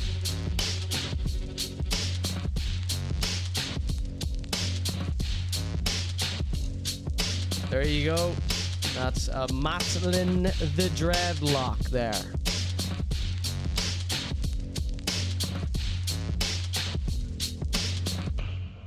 Driving through the countryside with my wee friends, doing little raps and making lots of beats.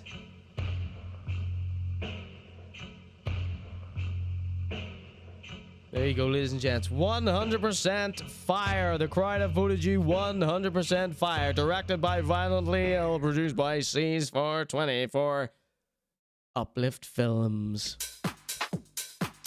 Welcome in tonight, ladies and gentlemen. This is the Conor G Show. From one Newry legend to another, tonight we have the Hitman Hullen. Let me see. 1, 2, 3, 4, 5 brand new Hullen videos. Now, of course, we also have my Irish Food Writing Awards follow-up. Let's just rush through that. Already 2.5 hours in. Should have ended the show half hour ago. Who's ready for some Hullen? Right, so the last we saw Hullen, he was preparing for his DJ set on the back of a bike. And here we have the updates here of him performing on the back of a bike like that drum and bass man. Excuse me. There he is. He's got the high and tight. Oh my god, he's toned back the hair a little bit. Maybe he's been watching the Conor G Show. Otherwise, it's just a damp day and the fuzz has matted down. Right, so that was number 1 there. Let's watch that again. 27 seconds of glory.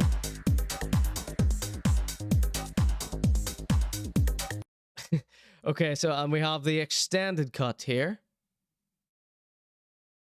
Check it out.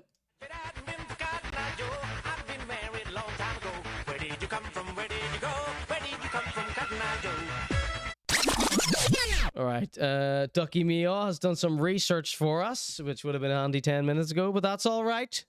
There is a delay. This is a live broadcast. She says, the puka, Irish for spirit ghost, plural pukai. Puka, Old English for goblin. Puka, fuka, puck, is a creature of Celtic, English, and Channel Islands folklore. So I was right. I called it. Considered to be the bringers of both good and bad fortune, they could help or hinder rural and marine communities. The puka can have dark or white fur or hair. So very much like Matty Dreads there. Let's see. Puck is a fairy in Shakespeare, in it, says Rob. Just the English, just the Englishman to try and shove Shakespeare down our throats. No. It's Irish folklore, or the Channel Islands. The creatures were said to be shape changers that could take the appearance of horses, goats, cats, dogs, and hares. Right? Another Matty Dreads reference, because he's got so much hair. They may also take human form, which includes various animal features, such as ears or tail. Okay, so from one Celtic beast to another, it's Hullen with the extended mix. Let's see.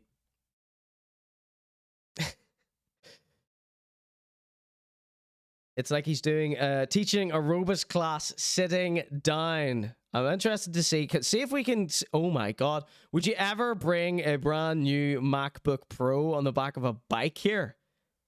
This better be fastened down with something. Someone try and peek what controller he has here. I'm hoping it's a Fisher Price one. Where did you come from? Where did you go? Where did you come from, Cotton Eye Joe? And my favorite song, Cotton Eye Joe. Top 10 best songs ever.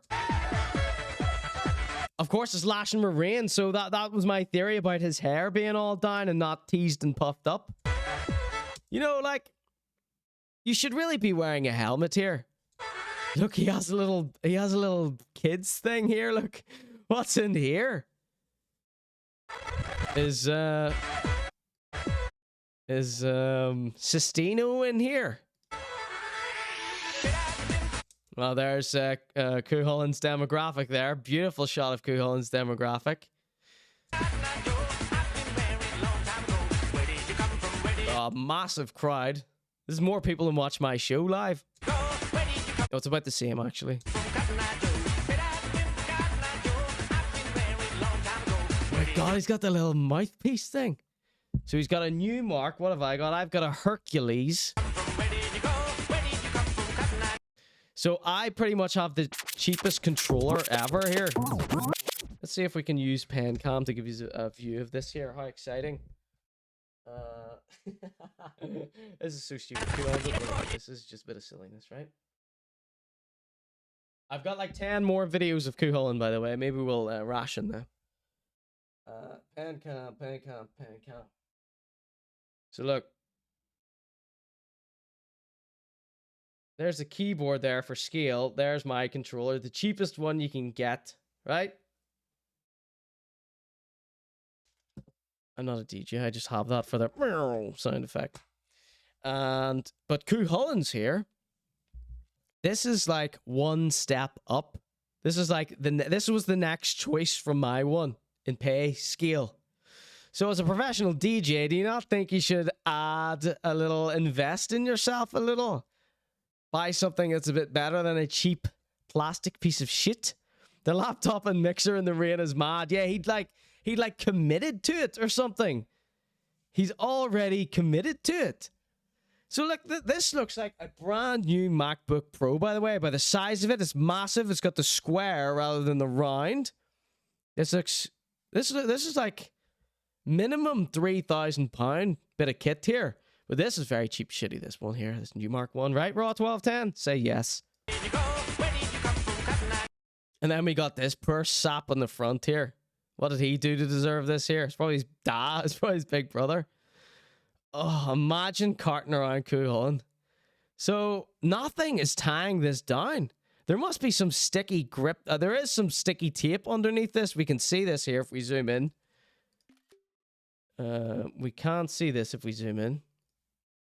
Of course, we need to do a little zoom in here.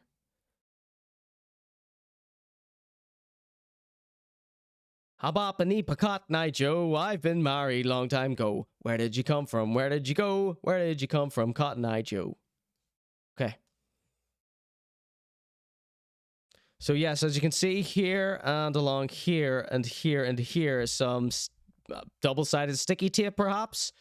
Still, if you went over a bump in this, probably the rain would loosen the adhesive here.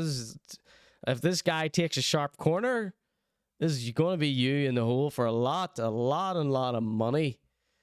Okay?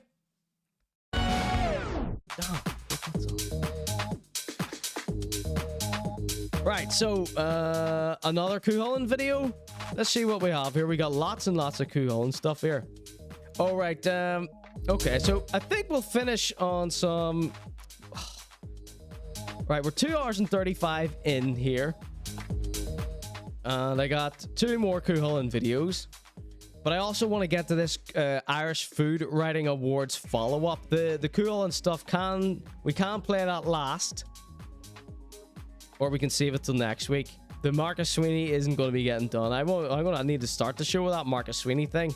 We can't speed through Marcus Sweeney. He needs a full show dedicated to him, I think, next week. Perhaps.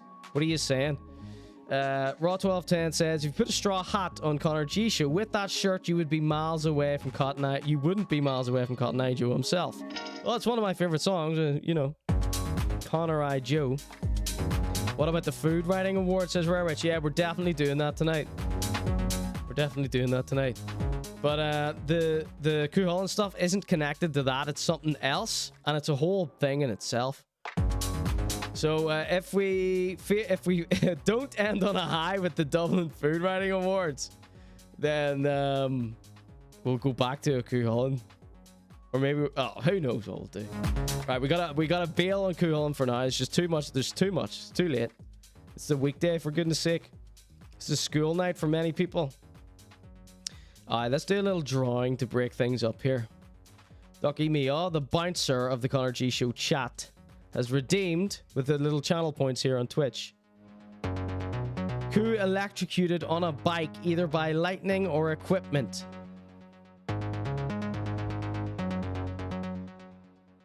You always give me such hard ones to do. Okay, let's try it.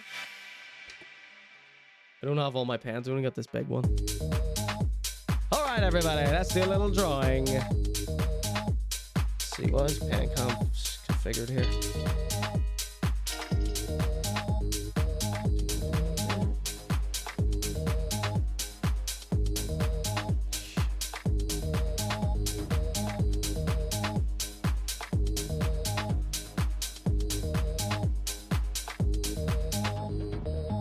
I told you I didn't have time to configure my set this evening.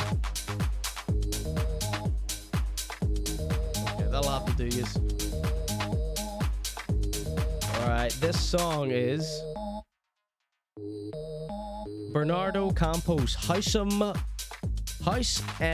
Botafogo. Alright, little drawing of Hullen here before we get on to the Irish Food Writing Awards and what they did to me.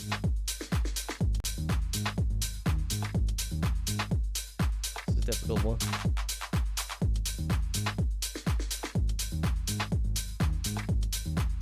How does one draw a bike? How does one draw a bike?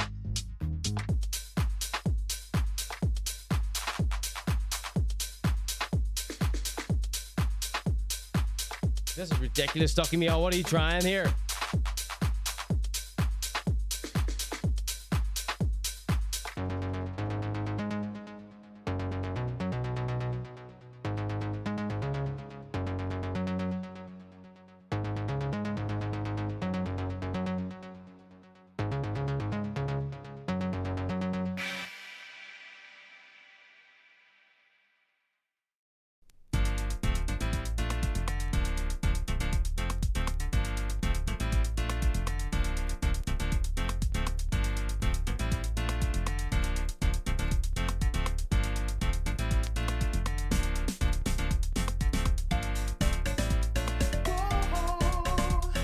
Rob, any comment on how this bike is looking so so far? I can't even think of what a bike looks like. That's how on the spot I am here. It's a special day, and things are going my way. I'm feeling good and feeling fine. The clouds are here, so the rain is fine. Let the rain come down. Let the rain come down now. Let the rain come down. Let the rain come down.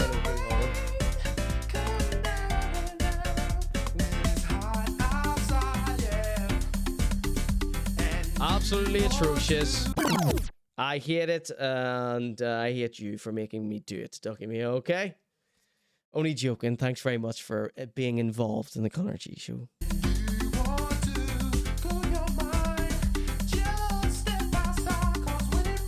Rob says, someone else will have to do the screenshot. I'm not at home. No need to screenshot that one. Ducky Me off. Comment.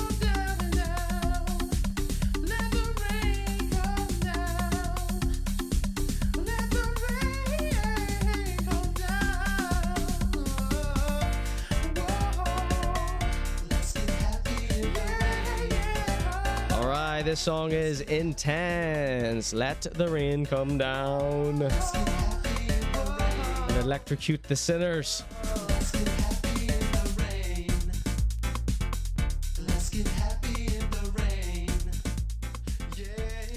Rob has redeemed a little drawing here. It says Conor G being eaten by his plants. Oh, for God's sake. Right, last drawing. Any more will be banned from the chat. This is so stupid. Well, I just gotta draw this scene that's right in front of me here. Oh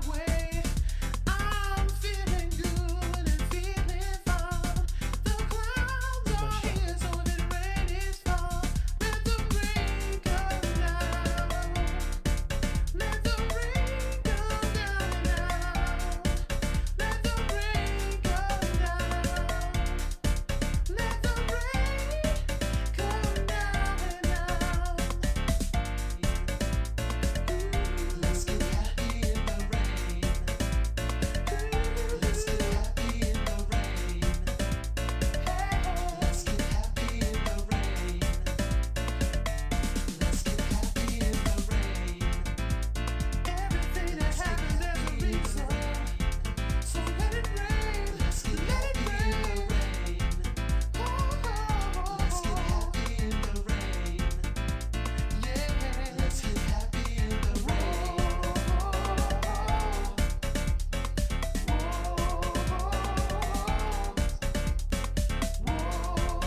right.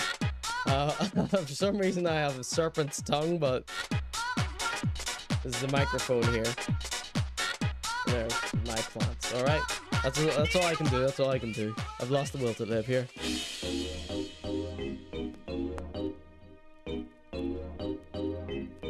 Yeah. Yeah, Rob and Ducky me all trying to get me to stay on, obviously.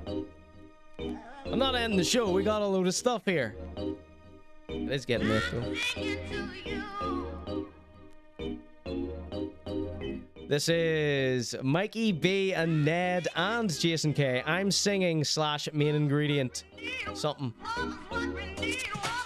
Like the record label's main ingredient.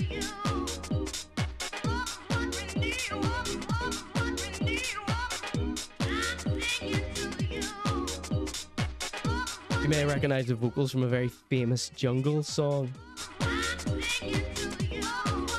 Alright, ladies and gentlemen, this is the ConorGShow. And tonight I have for you a little update from the horrendous debacle that I went through, this ordeal that I went through with the Irish Food Writing Awards, okay? And, sorry, I saw a note there of something that I wanted to bring up during the Mabfield podcast review. Do you remember he was supposed to be managing Whippet Connell? Whippet Connell used to be posting snippets every week, tagging people that he was working with, flying all over the globe to Toronto and back. And since Mabfield has taken over as his manager, all of that has stopped. Sorry, I just forgot to say that earlier. Oh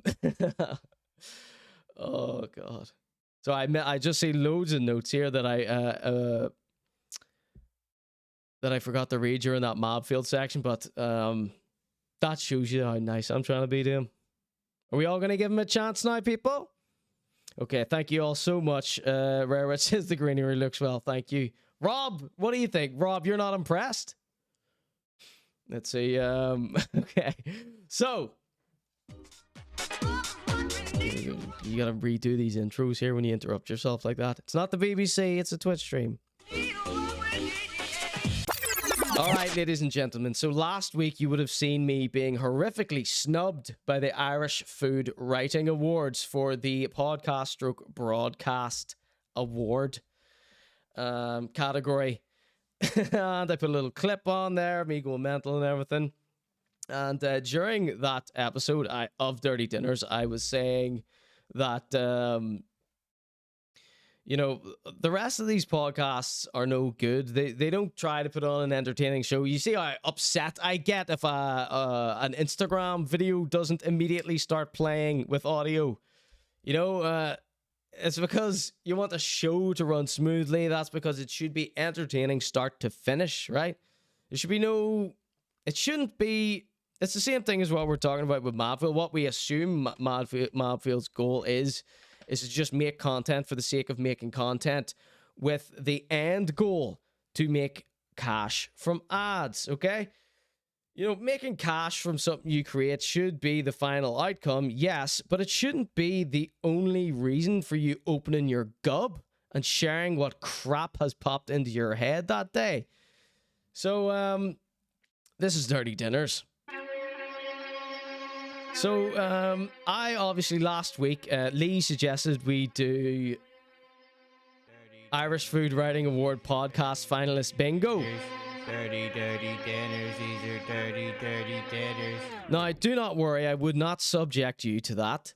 But what I did do was I went off and did some homework, okay? I went and listened to all of the podcasts that were chosen as finalists for the Irish Food Writing Award podcast, okay? And our predictions were absolutely right, okay? I've got a whole folder here. So, let's start out with Spice Bag Podcast, okay? And infuriating name aside, that's, you know, spice bags don't really make everyone as triggered as they make us.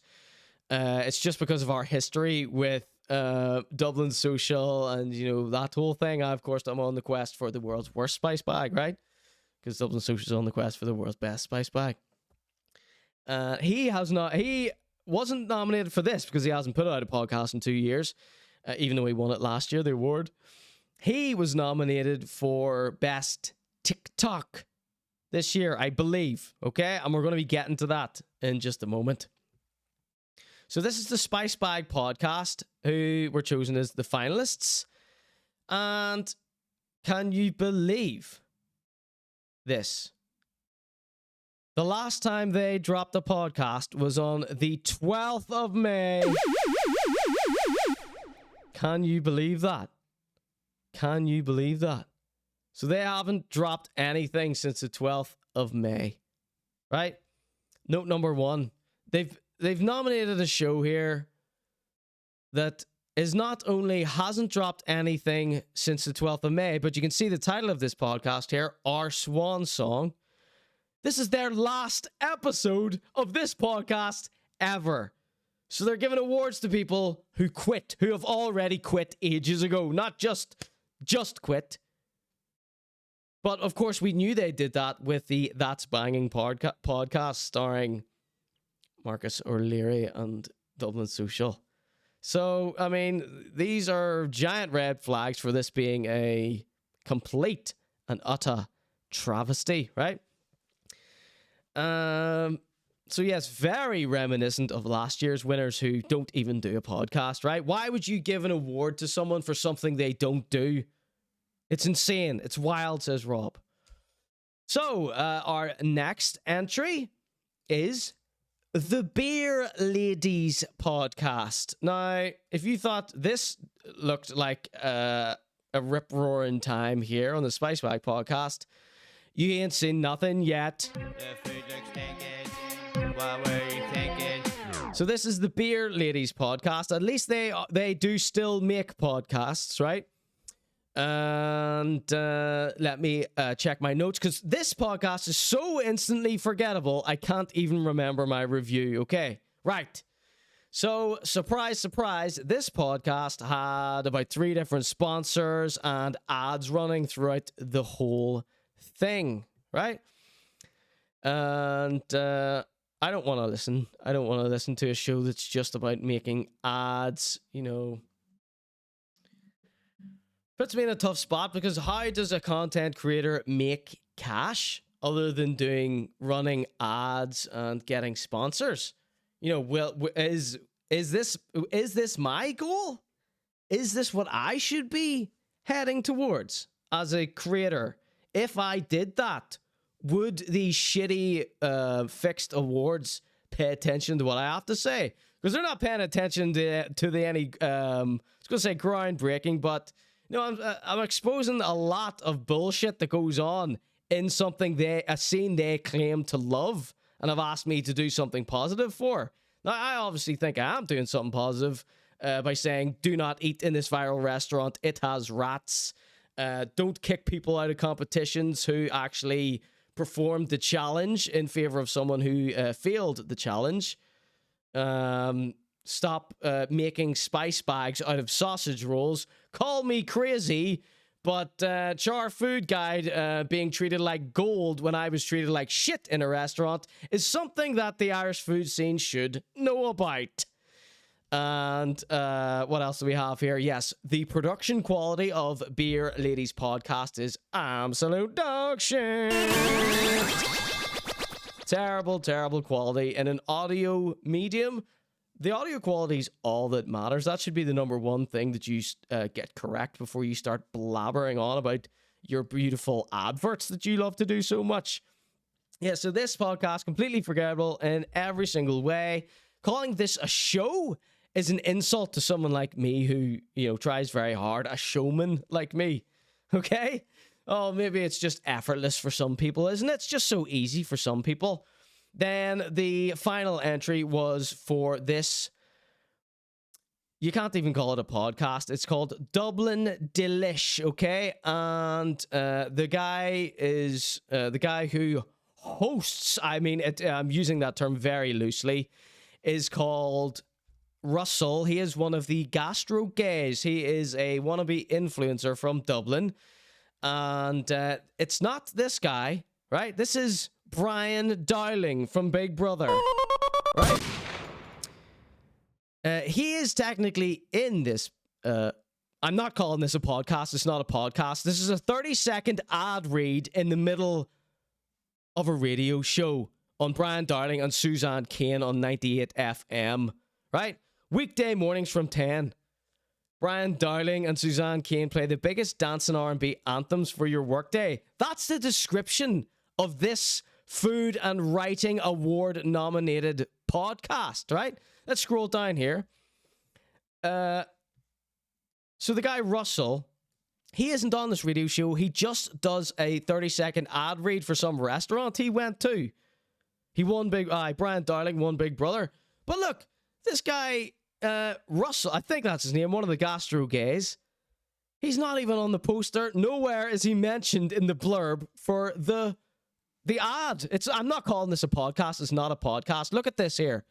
Look at this. This was nominated to win the Best Podcast Stroke Broadcast Award. 5 minutes. 5 minutes. 8 minutes. So, needless to say, this ain't no podcast.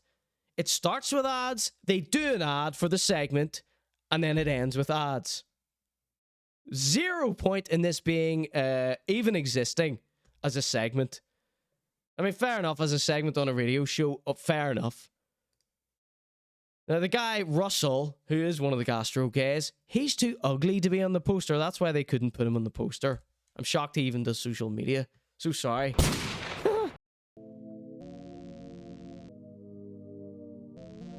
Can you ask permission when you wanna use the kitchen? So, I mean, look at what I'm up against. It's just all about cash, and that was one of our theories. It's so blatant, says Rob. But this isn't the biggest blow to me. The biggest blow to me is it seems like our one friend on the inside may have been compromised. All right? So this is another category that was announced here. The picture's bugging and your arteries are clogging. So the Irish Food and Drink TikTok/Insta Award, sponsored by Cool Swan. The finalists in the Irish Food and Drink TikTok Insta Award are Joanne Cronin, who the restaurant Bastard will take the piss out of in their private group chat. Lesby Cookin'. Dublin Social. And Char Food Guy down here, look. Are we Cyan? So Dublin Social can't get his audio right, can't get his lighting right, and he just copies Lovin' Dublin's awful quality, right? Rarewit says, did they ever give you the reason why you didn't win? No, and I contacted them privately, and they saw the message, and they did not choose to respond. I think whoever runs that account realized that they'd made a grave error. So they didn't answer, which, you know, is probably the best choice for them, to be honest. Because, you know, an answer would mean another hour-long segment worse than this one. So Dublin Social, he deserves nothing but a metaphorical kick in the teeth. Well, his content does anyway. Absolute nothing, that wee lad. And Char Food Guide. Cyan seems to be working hard, but she's getting more annoying by the day. Sorry, Cyan. You know I love you. And Les B. Cookin has been nominated. Now, I'm not saying there's anything wrong. Les B deserves to be nominated for this, okay? She's the only one on this that does deserve to be nominated, okay?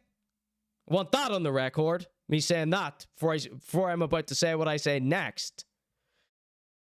But I feel like our Les B might be compromised. And I have a good reason to think such a thing. Here it is. It's one of Les B's newest food reviews. And look at the thumbnail she uses here. That's what's going to make it so obvious. The reason why I think she has become part of the dark side. McDonald's new menu items, says Les B on TikTok. Taste testing McDonald's new limited time menu options. Something which Dublin Social. One of the first videos we showed at Dublin Social was him eating the chicken Big Mac, getting sauce all over his face. These are the new items for October/Halloween because you know it's So she got them all. She got all the new items. So they got the Philly cheese stack. They can't even call it a cheese steak. a Philly cheesesteak, of course. This burger consists of 2 beef patties, cheddar cheese, a cheese sauce.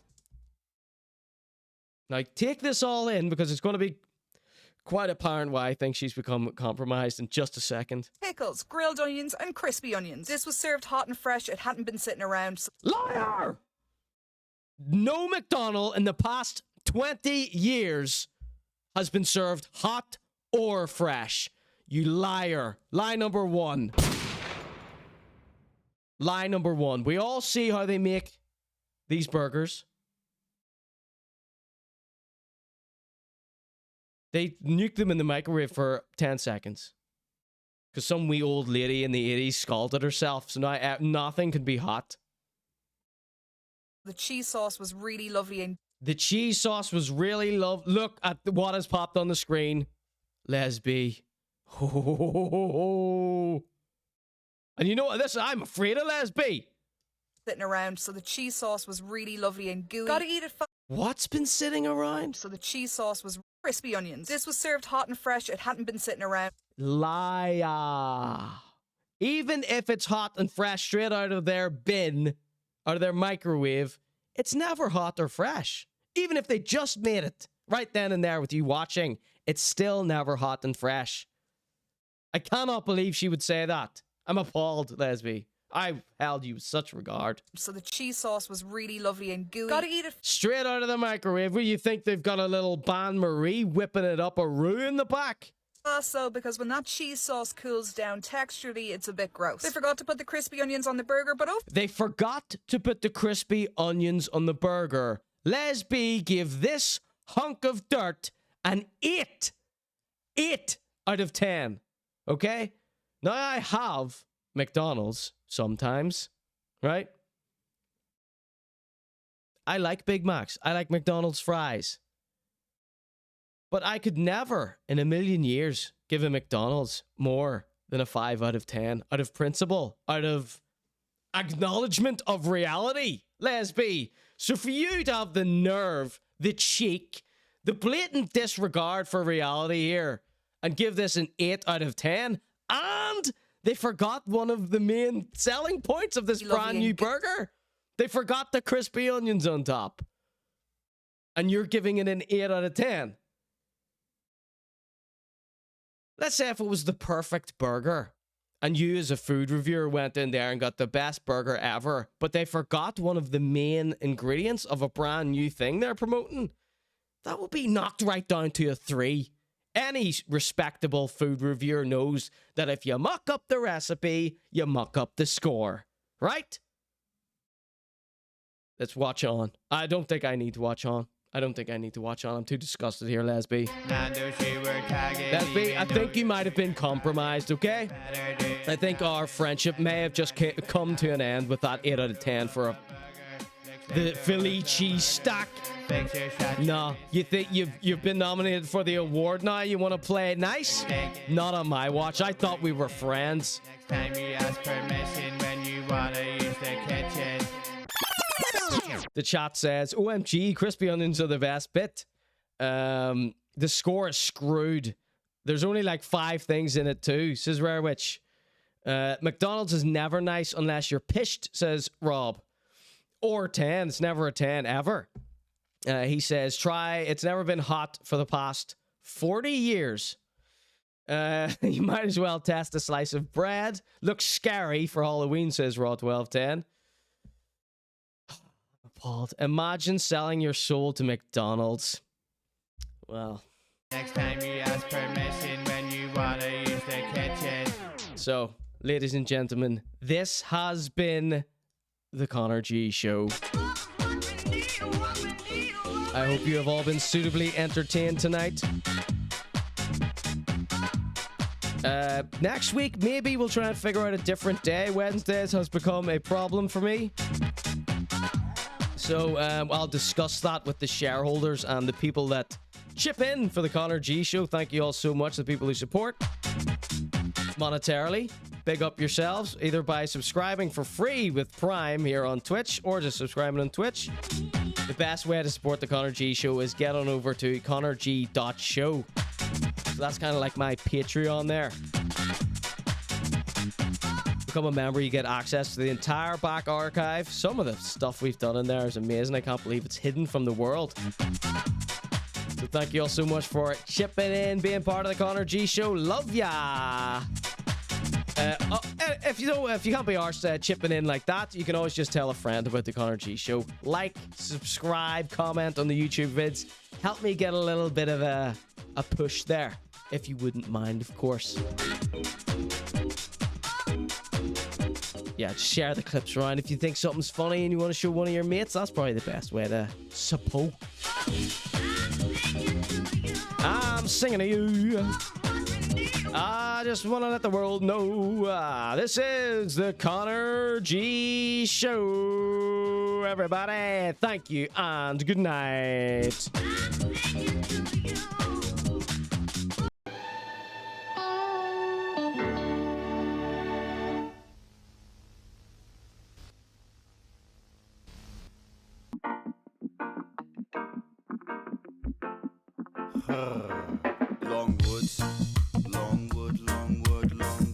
This is a new one from XY Level. It's called Longwood. Gotta look for someone cool to raid into here. It's better when I'm up inside, cause yeah, I've got a really long D. That's why the girl come sit upon me. Yeah, man, I've got a really, really long D. That's why the girl come sit upon me. I bund it I bund it weed. Fuck the police, cause they're all neats. They'll get slapped up every day of the week. Don't chat to me, you man, move so peak. Cause yeah, man, I'm blazing up. And more time, man, I don't give a fuck. Big fatty gal, man, I wine pun a lot. XY man, you know that I'm hot. Longwood, Longwood, Longwood, Longwood. Don't be misunderstood, alright. Longwood, Longwood, Longwood. Cause everything is better when I'm up inside. Cause yeah, I've got a really long D. That's why the gal come sit upon me. Yeah, man, I've got a really, really long D. That's why the gal come sit upon me. Silly men's trying to catch me while I blaze on a Benz. 0 to 60 in 3.10. Big Rasta man, here I go again. Cause yeah, man, I'm selling crack. White and brown are lit in the trap. Yeah, man, I'm known to tap the big backs. Can't help it, I just love to stack racks. Longwood, Longwood, Longwood, Longwood. Don't be misunderstood, alright. Longwood, Longwood, Longwood. Cause everything is better when I'm up inside. Cause yeah, I've got a really long D. That's why the gal come sit upon me. Yeah, man, I've got a really, really long D. It's so long. That's why the gal come sit upon me. Finally, we clean the streets. Dirty little youths, they try copy me. But I'm a badder man, real MC. Can't copy me, cut up. Yeah. Cause yeah, man, we're token spice. And you know that spice comes nice. It's so nice. Also, yeah, man, it's cheap for the price. I ran that wing. Things like this here is what makes me happy. Longwood, Longwood, Longwood. Pick it up for XY Level one time. Longwood, Longwood, Longwood. Cause everything is better when I'm up inside. Cause yeah, I've got a really long D. That's why the gal come sit upon me. Yeah, man, I've got a really, really long D. That's why the gal come sit upon me.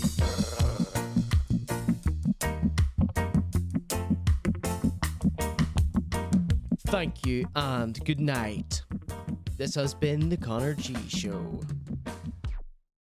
I hope everything was to your pleasure tonight. If you were hurt or offended, I deeply, deeply apologize. Thank you. Good night. I'm not out here trying to push that weight anymore. Like.